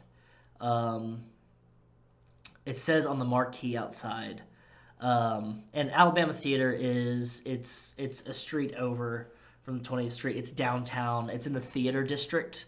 There's 2 theaters in Birmingham that are across the street from each other: the Lyric Theater and the Alabama Theater. The Alabama Theater is one of the most famous ones here in Alabama. There's a Alabama Walk of Fame that has like a bunch of stars that have different famous people like Hank Williams and the sort that are from Harper Lee, all of them that are outside of it. And it's an old theater that has been repurposed and utilized to show movies and live concerts and things. It's been completely redone, completely repurposed. It's got a big sign that says Alabama on it on a green field within, and it kind of looks phallic a bit, that lights up. And across the street there's the Lyric Theater that has lyric and cursive, and it's all lit up and everything, and they do the same thing across the street. When you all get back together and and come in your different ways, and you pull up in the front of this theater, it says on the marquee outside, "Closed for a private event." And you can see the same goons that were Prince Silverson's security, but they're not wearing their purple blazers or anything. They just look like normal security guys wearing normal suits, are waiting inside. There's doors with the ticket booth, and then there's a lobby area, and they're waiting inside the lobby area for you. Do you all walk up together? Yes. Yeah. Excellent. So as you all walk in, a security guard that you don't recognize, you haven't recognized from the other night, looks at you all. He's got tattoos on his head, bald-headed guy. He's got tattoos on him, looking at you all up and down, and goes, "All right, good. Is there any weapons that we should be aware of?" No weapons in Elysium, correct. They're waiting for you. Would you like a snack or a beverage before you go in? That would be lovely, thank you. Follow me.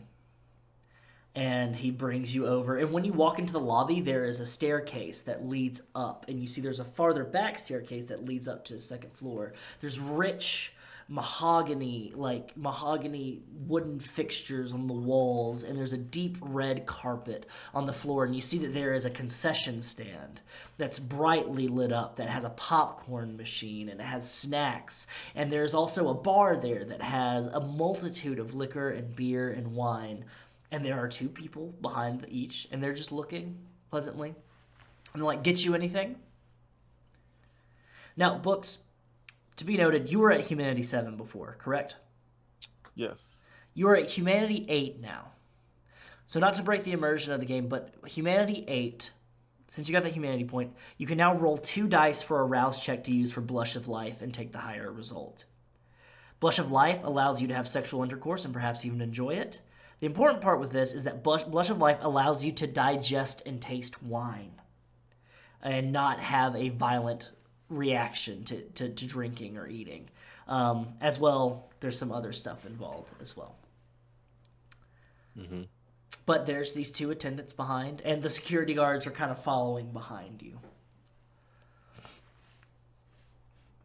And they're like, "We have wine, vitae, other snacks for those that are so inclined, if you wish." Do you have any of a refined variety?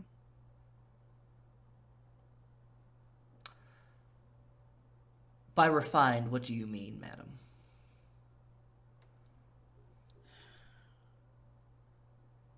Something a bit more like us. I'm sure we can find something. Thank you. And for the rest of you?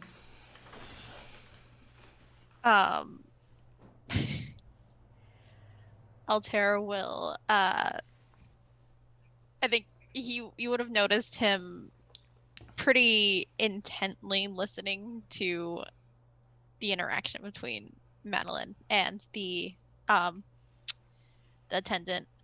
And when they turn to him, he'll just say, what she's having is fine. 2. Interesting. They look at Aaron and books. Fine. Thank you. I think I'm also fine for now. Excellent. Leans over and whispers to the other attendant. And both of these are very androgynous looking attendants. They're wearing like the classic movie theater outfit with the black bow tie, the red vest, and everything. Their sleeves are rolled up, but they are both completely shaven. No hair for their eyebrows, no hair that you can see on their faces, and they seem ethereal almost. And they turn and they whisper to the other attendant, and that attendant walks off back. The doors swing. It's a kind of an awkward moment. Come back with 2 like party wine cups that are filled with a thick, viscous liquid, and they hand it over to Madelyn and Altair, and they go, "Compliments of the prince. Your show will be starting soon," and they point towards the doors.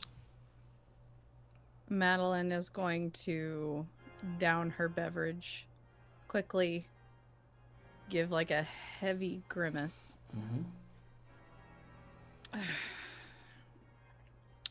Thank you.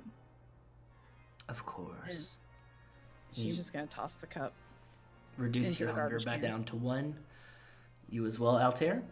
Yeah, I think when Altair drinks it, he literally like turns his back to the group and like drinks it really fast also, and maybe makes a little bit of a mess, but he like Slurping, wipes it yeah. off. He doesn't really want them to see. He probably doesn't do a very good job of hiding it though. One of the security guards, probably a new guy, goes, "Ugh." You could just hear like that audible ugh kind of noise. Hasn't gotten used to it yet. But you take your cups. Go ahead and reduce your hunger down to 1 as well. Down to 1 or by 1? By 1. Sorry. Okay. By 1. And you 4 turn and make your way towards these double doors that are closed, but you can hear in the background organ music playing. I will open the doors. Round peepholes, you push the doors. They're red velvet plushed doors you push open, and you can hear organ music playing a little bit louder. And when you walk in, you see multiple people dressed somewhat nicely, sitting periodically, sporadically in these seats. The Alabama Theater, when you walk in this theater, is on a slight incline leading down towards the stage. There are boxes dotting along, 3 boxes of 3 floors, and there's a balcony above your heads. You can see there's also a balcony above that as well, all leading towards the proscenium arch, which is engraved wood that has been painted gold, of cherubs and other accoutrement of animals that are related to Alabama. And in front of it, you see a excellent-looking red organ of sorts that is in the middle of the stage. And you see there are chairs around it where the Primogen Council are all sitting around. And back turned, you can see Prince Silverson playing the notes that you hear right now on the organ. Seems very engaged to it. And everyone is quiet. Everyone is focused on the performance. And the security guards walk behind you and they go, "You are in our VIP section, you 4. And they walk you down to the very front where there are 4 seats that have been roped off and said reserved. Do each of you sit? Yes, and Madelyn is going to sit between Aaron and Altair. Excellent. So we have Aaron, Madelyn, Altair, Books, I'm assuming. Before I sit down, I'm just going to take a look around behind us once we get down there. I was gonna ask the same thing, yeah, just to see who else was around. When you look behind you, you see that the people that were wearing very nice clothes are indeed not people at all, but are mannequins that are sitting in the seats. All engaged into looking. Just staring. Well, that's alarming.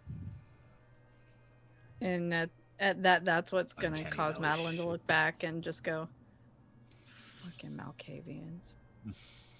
Some fucking uncanny valley shit. All right. I'll sit down. Altair looks a little hurt. He sits down. Yeah, no, Madelyn didn't try and hide that. So. As all four of you sit down, Silverson turns, flips, looks over, steps up, and the organ starts lowering down below the stage, and he steps up on the stage from it and turns to the four of you and goes, "My dear, dear investigators, thank you all for being here. A very special Elysium held just for you. I hope you don't mind our audience. They are going to be watching this evening, but I can attest that they are a very loving and giving audience. Is that not right?" And over speakers, you can hear a laugh track going.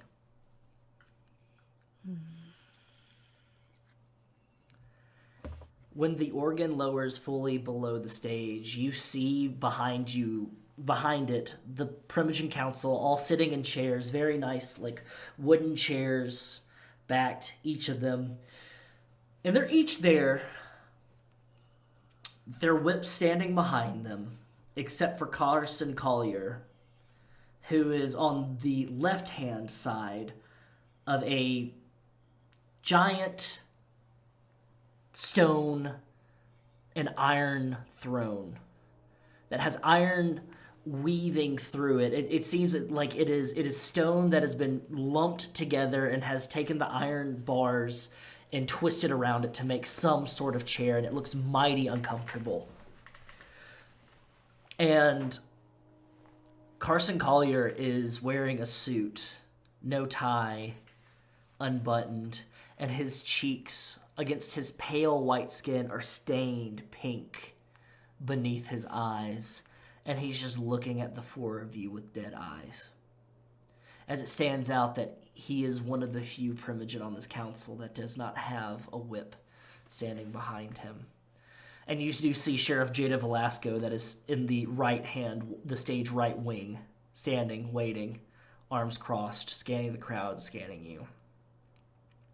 Alexander Silverson says, he holds his hands out and he goes, "We're here in a state of emergency with each of you bringing some very, very important information and some evidence that has been graciously given to our very own Seneschal, Primogen Reuters. Very smart of you. Excellent job, Aaron. I knew I could count on you. But before we get into all of this, Books, would you come to the stage, please?"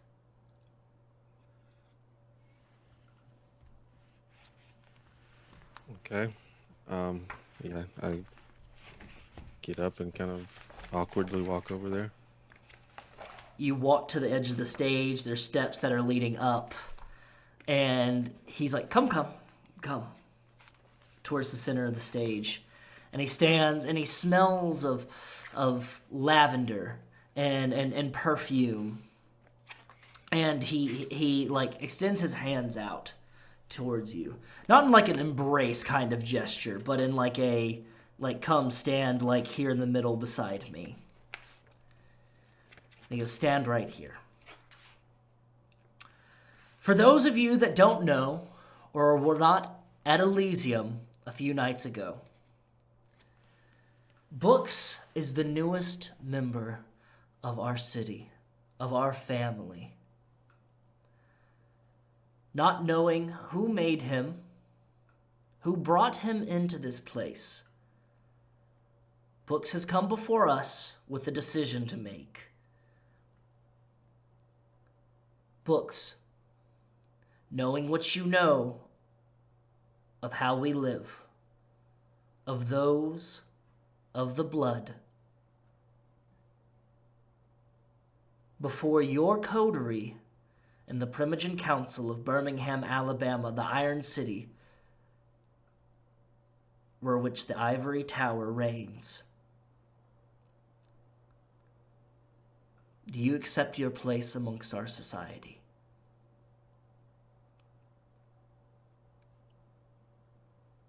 Yeah, we're good. You hear that echo? Yeah, we're good. And he smiles. Large smile. And you're seeing Silverson for the first time without, well, he's got stage makeup on, but he's got white hair that's slicked back, close cropped on the sides and the backs, and you can see the lines in his face, and he seems like a kindly old gentleman. He's got a mustache, and he's wearing like a tuxedo that he's dressed for the Oscars, essentially. And he goes, "Excellent! Excellent." And you can hear some clapping from behind and everything. And then there's clapping piped over the speakers from the audience and some cheering. He goes, "Now, there is a next step that we have to do. There are traditions that you must follow when you are within these borders. All you have to do is say, 'I accept.' The first tradition, the Masquerade.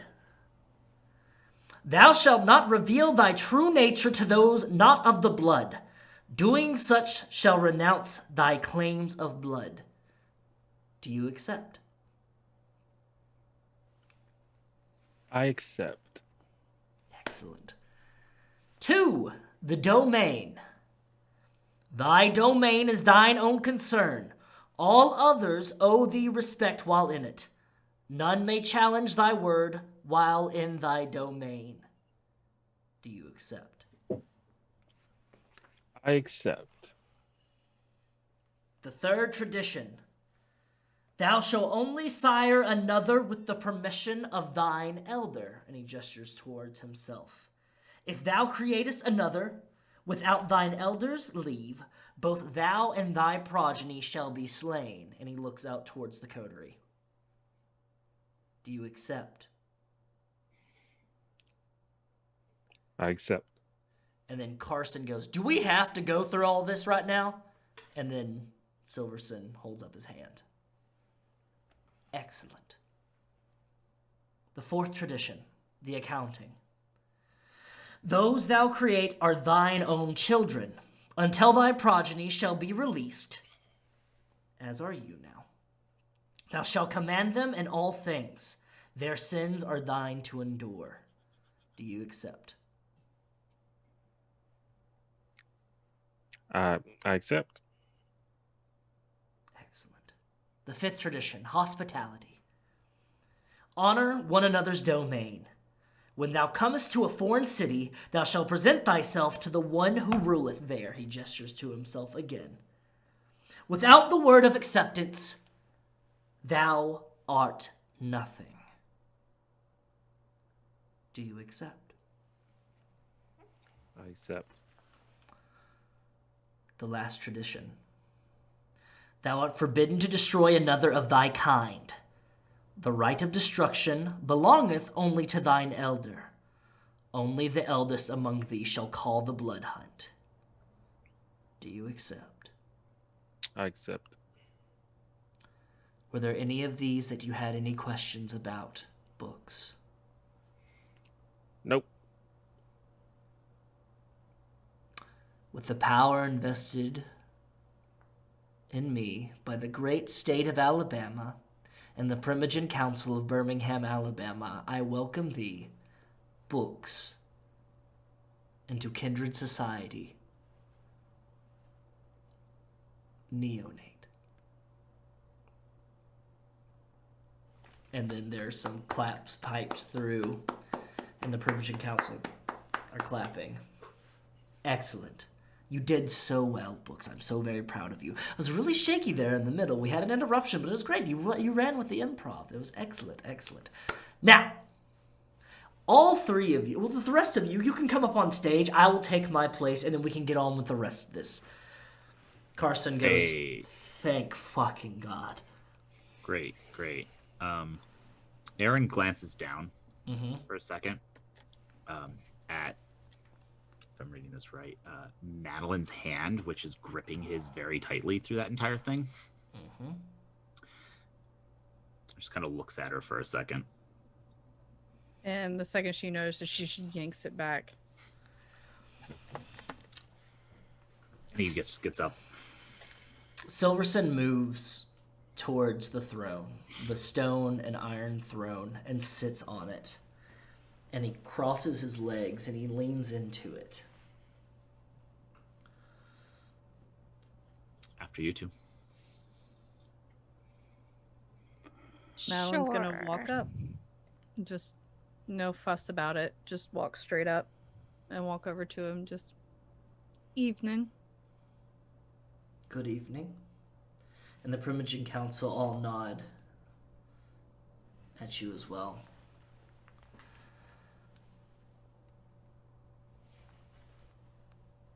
Silverson goes, and he leans forward.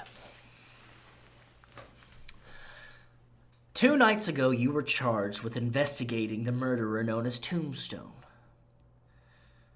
for crimes that he made of breaching the Masquerade, the first tradition, as well as countless others. In these past 2 nights, there have been another attack. Damn right there has been, Carson says. Carson, please. In that time, there's been another attack. I know some evidence has been given to our very own Primogen Reuters, the Seneschal of the city. But I'm asking you, with what we know already, what have you discovered about this tombstone? Together, as Coterie. If I may. Not enough yet. With all due respect, sir, it's been 72 hours. I don't even think good old Elliot Stabler works that fast. This killer is going at a breakneck speed. You might need to call Guinness. We're doing the best we can, but if he's moving that fast to be able to create elaborate murder scenes every night, he's going to out himself in time. We have leads. We're looking into some stuff. We got information from Liner. We've reached out to some contacts. Found the stake that was used. Had some markings that I recognized. I reached out to some people I know to identify them. Obviously, passed on some evidence that we found at the scene that didn't seem like it should go through police channels over to your Seneschal. There's a few other things. Started connecting some dots. It seems to me like there's a really damn good chance this is more than one person.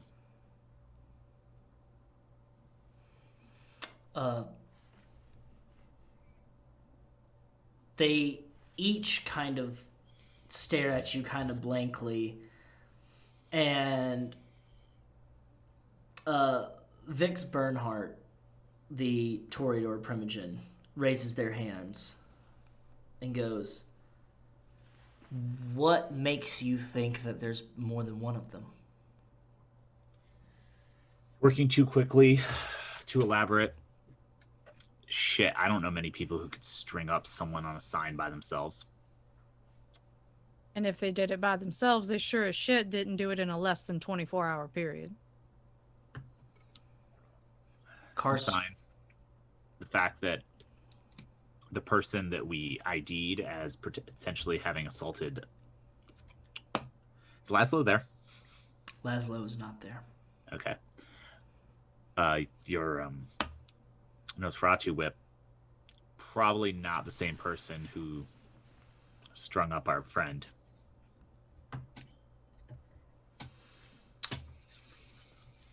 Carson goes, Ian was found on a mountaintop, strung up to a sign, within an hour of me last seeing him, downtown in Birmingham. And you mean to tell me that someone grabbed him from a secure office downtown where there was a convenient fire that happened, took him, stripped him, flayed his flesh off, pulled his lungs through his back, and carved runes into him in an hour? With all due respect, sir, many of us have the ability to look like whoever we damn well please. There's a high possibility you didn't even see him when you saw him.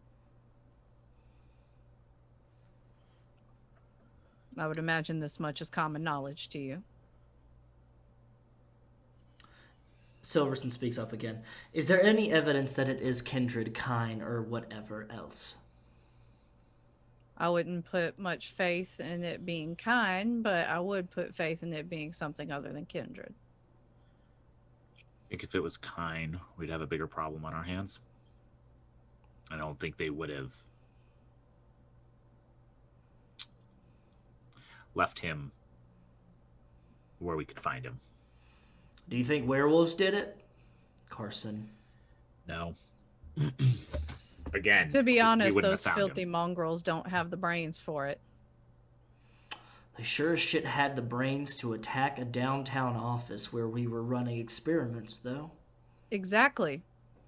They attack. That's all they do. This had precision, care, planning, and most of all, a very smart mind to pull it off, especially with how much evidence was left to be intentionally discovered. Werewolves do not have that capability. It wasn't werewolves. What's your relationship with the Thin Bloods in the city? The Thin Bloods in the city. Yes. Well, I guess Grace Wilmington, Bruja, Primogen speaks up and goes, we care for our Thin Bloods here. We're not like New York City or any of those other places along the lines that toss them to the wayside. Thin Bloods or caitiffs. Gestures towards you, Aaron. There's plenty of blood to go around in Birmingham. There's no reason for us to cast anyone aside. And then, Carson Collier goes, that's damn well a fucking line, you know it. And then Grace goes, Carson, please, you wouldn't know anything about that living in your little office space like that, playing with your toys. He goes, you shut your fucking mouth. Silverson holds up his hands. I'm going to look to my Primogen. Hannah. Hannah. What's the take here? For the most part, we keep up on the level with Thin Bloods. But, in being a city, some of our more eccentric Full Bloods don't take kindly to Thin Bloods. So standard as usual, and it is within the purview that the abuse of Thin Bloods could lead to negative action. It has always been within my purview to make sure that if you are kindred and you present yourself to me, then you have a place here. No matter what those devils that hang out around the industrial center say, those miscreants on motorcycles. Hannah, we're of the lower clans. We know better than anybody just how this shit goes. No offense, other Primogen. I and they look towards Silverson and go, with all due respect, Prince, what Madelyn is saying is true. We see it on the ground all the time. Well, that just won't do. That just won't do at all.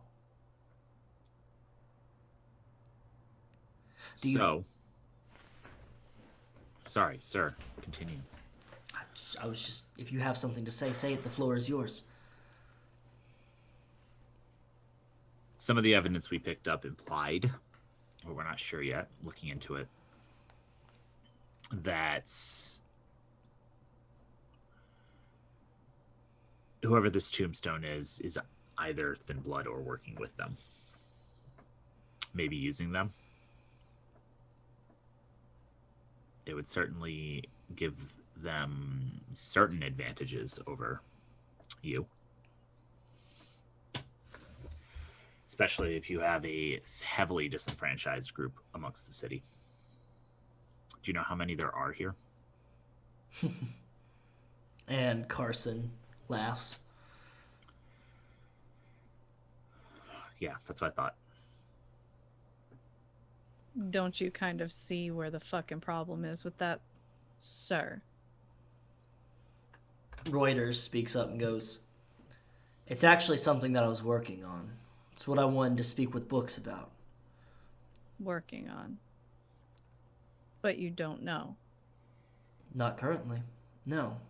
But I would like to point out, if I may, just while we're being honest and open with all of our evidence to each other, I feel like we are being led down a path of trying to find a problem that was created by the people in this very room, whether intentionally or not.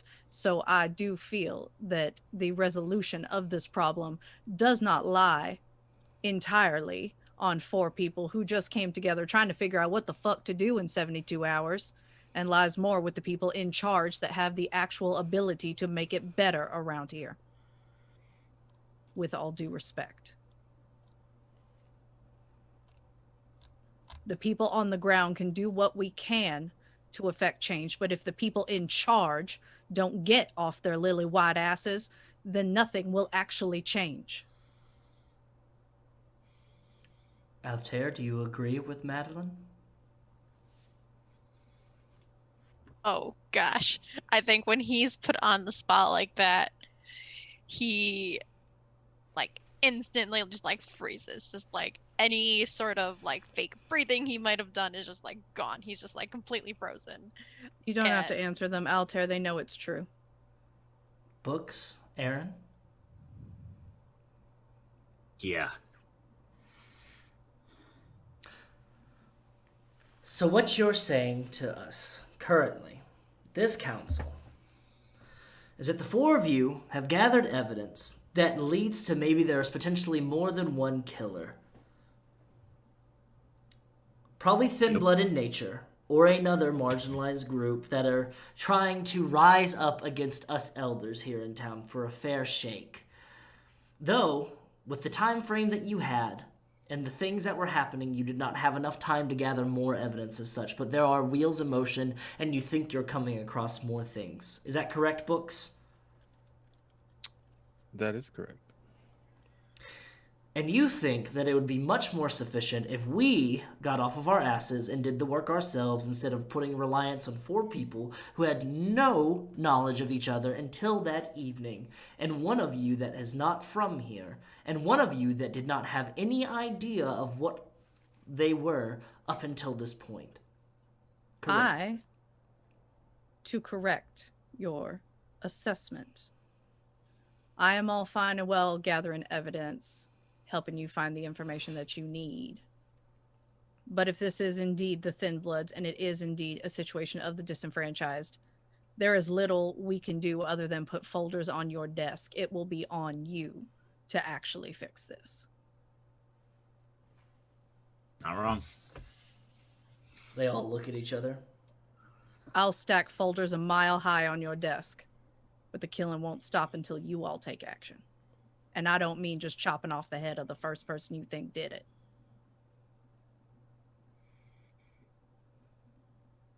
So what do you think we should tell the other kindred of this city? I think, if you do want my opinion still, sir, the Thin Bloods need public protection and acceptance. Immediately, if not sooner.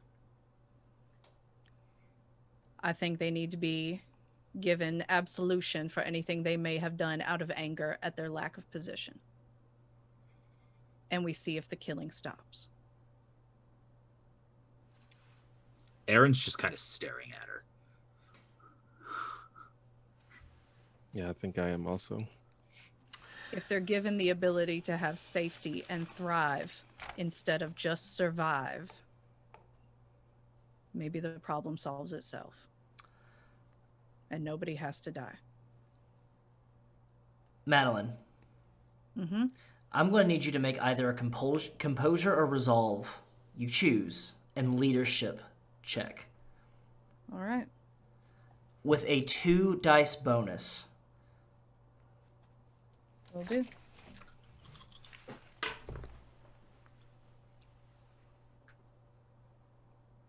That is 8 successes. Silverson looks at you 4. Looks at Collier. Looks at each of the Primogen Council. Looks at Velasco. And goes, well, did I tell you? Or did I fucking tell you? And he stands up and he goes, that is exactly what I want to hear from the 4 of you.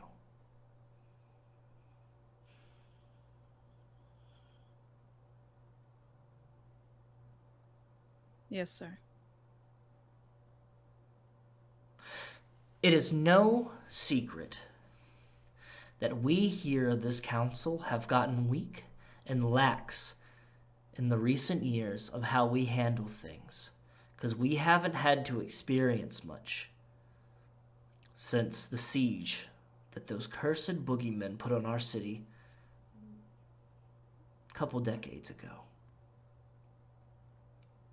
Since then, we have seen other cities have multiple issues. New Orleans, Atlanta, New York City, Bowling Green, Kentucky even, Los Angeles, have issues, uprisings, changes in government. And we don't want that to happen here.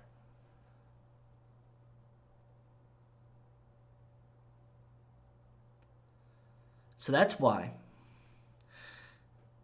based on the evidence that you've provided with us and the information that you've brought towards with us, the 4 of you are going to be a task force of sorts. You're going to hunt down this tombstone killer or killers, bring them to justice. Also, with your distinct makeup of those new and old in this city, you will be ambassadors of sorts between us and the kindred, all kindred of this city. On that, you will be provided a domain in an area of your choosing, given borders and hunting grounds for you to feed upon. You shall have everything under my disposal to bring this nefarious person or persons to justice. A question, if I may. Of course. What if justice just looks like forgiveness?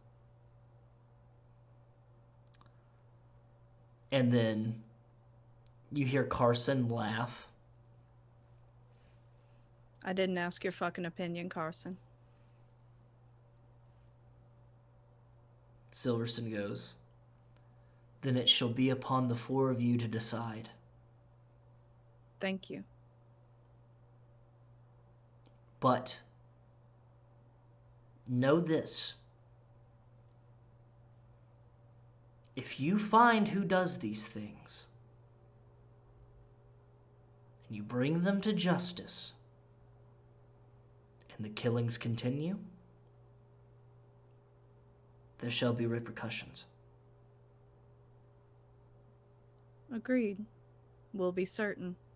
And you don't get to run around half-cocked like Dirty Harry firing a gun into the sky doing whatever you want. You still have to follow the traditions, you have to maintain the masquerade, and you respect the dividing lines of each of the people behind me and to the beside of me. Their domain Of course, lines. we're not filthy anarchs. Good. My God, I was at least raised proper.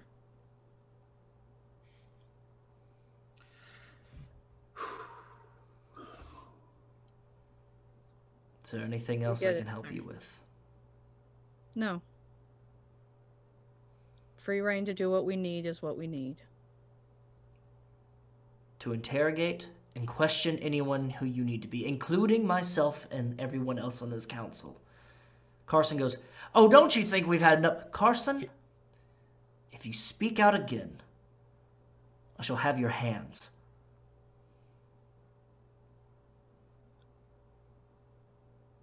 I have never been more clear in my commands. I make a wits and insight roll on Carson. Please roll a wits and insight on Carson. Woo! 5. Carson looks genuinely distraught. He looks like he has had the roughest time since last night. And he seems pissed off, he seems angry, and he seems like he wants something done immediately. And he is also glaring daggers at books right now.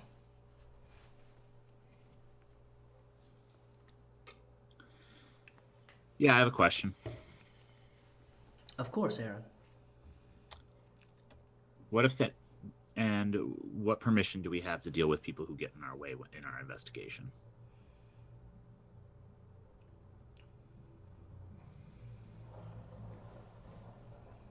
I would say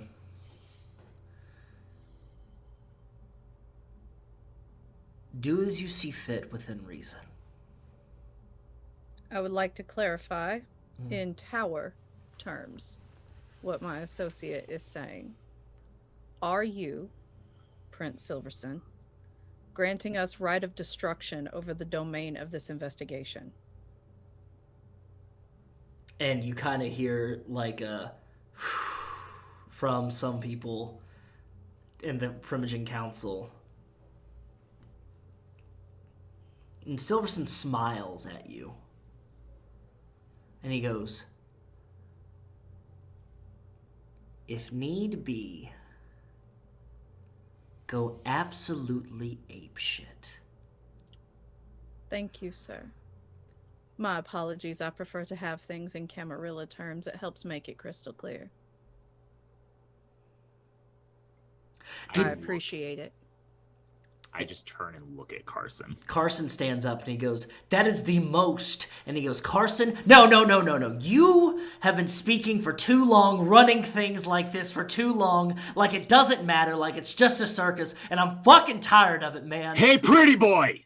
And I'm going to roll intimidation. Okay, go ahead and roll, go ahead and roll Manipulation. Manipulation and intimidation. Thanks. I'm going to rouse the blood first. Okay. That's a success. All right. While he's doing that, and if you want me to roll stealth for this, Dex and stealth for this, I will. Madelyn is reaching into her pocket. Yes, do roll Dex and Stealth. 5 successes? 5. And I continue. Shut the fuck up like you were told, or I'm going to walk over there and rip your fucking jaw off.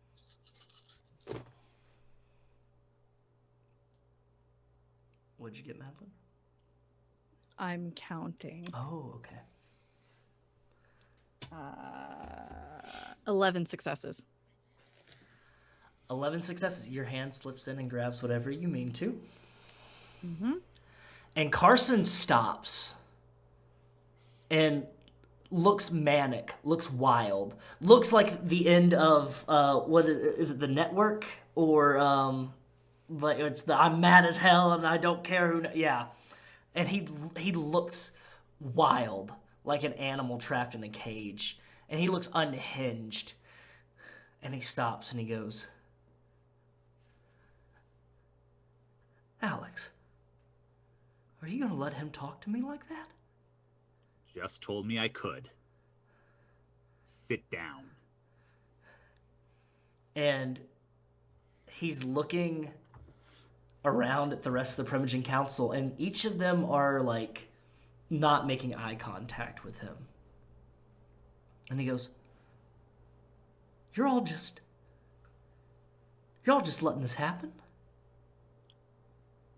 You're just letting him do whatever he wants? It's our right. One We're of impeding investigation. One of you was strung up like an animal to sacrifice. And this is your answer? And you see that he is crying now. There's blood tears coming down. He goes, In all the years that I have been a part of this council and in this area, I have never seen something like this. And it's gonna be the death of all of us. And you're gonna let this fucker lead the charge.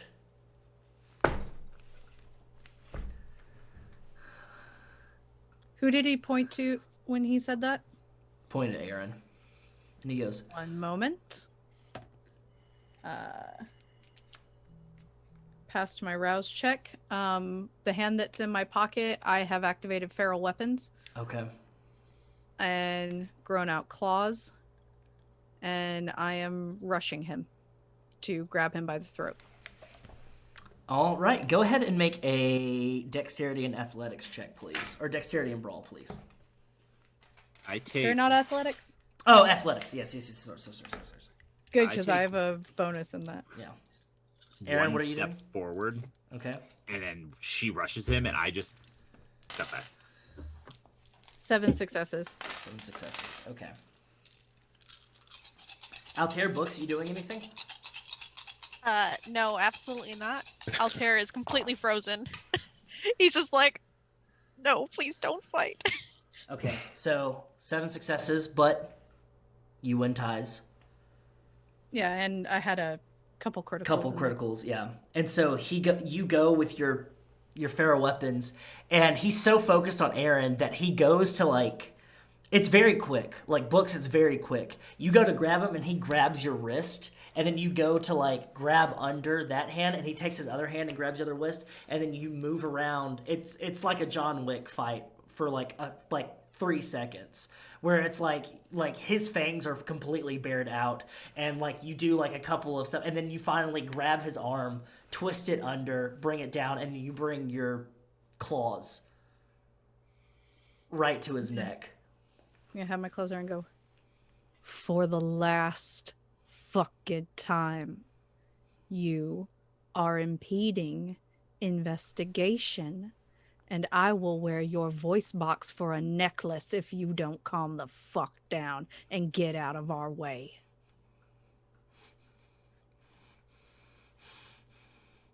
And he's like not looking at you, and he's like there's no air or anything like that, but he's breathing hard, and there's just dripping noises. It's gone completely quiet in the room. There's dripping noises from like the blood tears falling on the ground, and he just like looks up at Silverson, and Silverson. I'm still looking dead at him, but just, my prince, I will only do what is a benefit to this city. And if that includes burying this motherfucker in front of me right now, I will do it if it makes your city a better place. I hope you understand. Carson says, Alex. And Silverson looks at you, Madelyn, and goes, let him leave. He needs to grieve. I'm going to shove him by the throat across the stage and step back. and he falls, he collapses, and he kind of slides across the waxed floor of the stage. And then he like gets up and he looks around the room and he goes, "You better hope you don't fuck up. All 4 of you better hope you don't fuck up." Or what?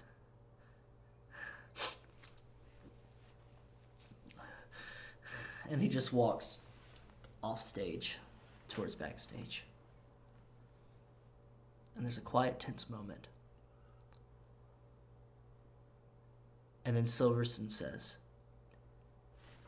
"Well, how about we talk about domain lines?" And that is where we are going to call our episode for this evening. I would like to thank each of you for sticking around and watching us.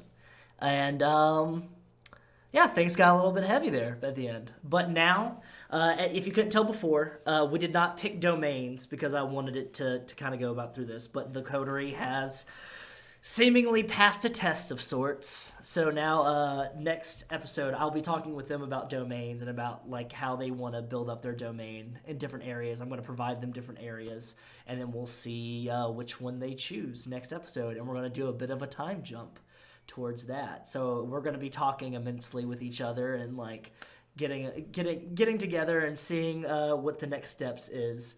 I would like to thank each of you for watching and for sharing and for retweeting and everything like that. Before we go, I would like these lovely people here to my stage right, the house left of me, to each give a little shout out to what they're doing this upcoming week, where you can find them and everything, and then we will let you all go. Let's go ahead and start with our very own Nosferatu, Madelyn. Hi, I am Ellie Collins. I am a storyteller for ATL by Night. We are returning this Tuesday, and we are returning with season 4 with our new Sabbat threat going on in the city of Atlanta. And then on Saturday, you can catch me on Gehenna Gaming running a very special V5 Viking one-shot called The Gods Can't Save You. And I believe that is what I have for now. ATL by Night is every Tuesday. And if you want to find me on other things, you can find me on socials at Ellie_A_Collins or at ATL by Night. Excellent. And then let's go books next. You can keep up with me by following me on Twitter at the One Janitor, or you can follow my YouTube channel T1J. Should have new content probably Friday. So that's what I got. Heck yeah.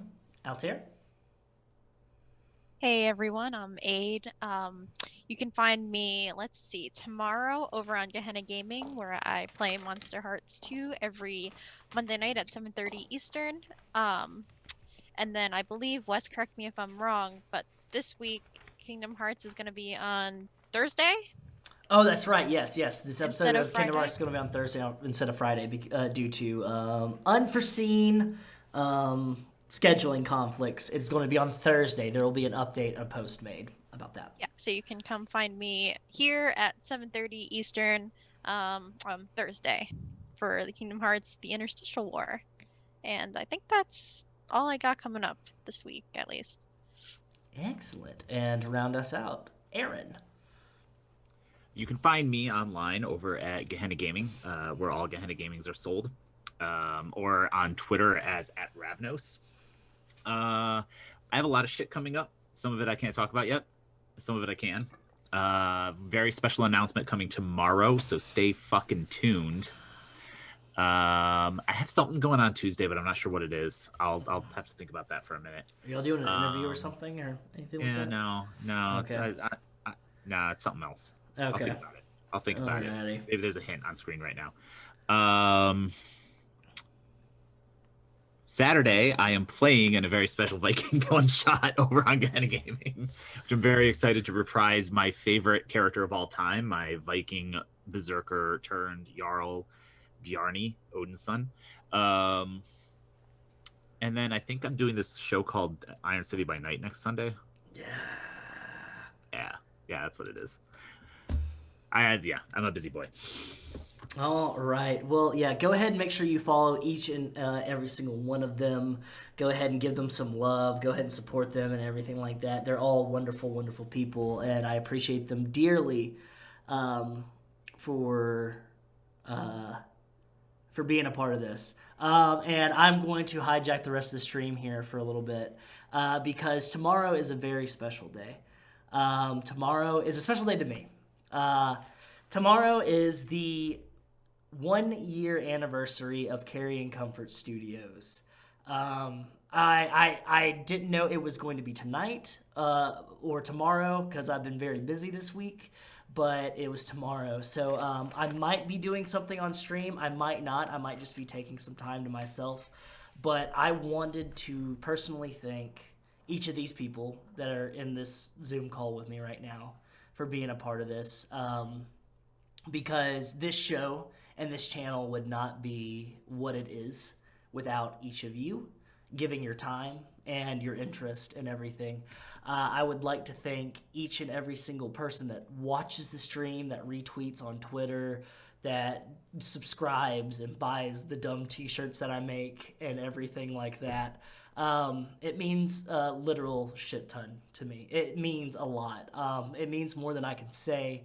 And I'll probably write something out. I probably won't. I don't know. And I could take the rest, like an hour, and thank people individually, but I'm not going to hold y'all hostage. But, yeah, it means a lot. And I can't wait for the next year. I can't wait to see where we're going, what things are going to be coming about. Keep your eyes peeled about new stuff coming up each and every week, it feels like. So you can follow us on Twitter and Instagram at Comfort Carrion for both of those. You can follow me at Twitter, BrotherXWes, or not. You can follow the stream here. You can catch up with us on YouTube. We're on Discord. Come check out the Discord. Come look at it. It looks great. It's more organized. Zeke has done wonderful things reorganizing this thing so it looks much less like someone who's frazzled made it. So go ahead and check it out. That's it for me. So don't forget to drink your water. Don't forget to take your meds. Don't forget to take some time to yourself to enjoy everything that's around you that you might not be focusing on because you're doom scrolling or you're fretting about some things. And yeah, don't forget comfort comes soon. And that's our show. Thank you all.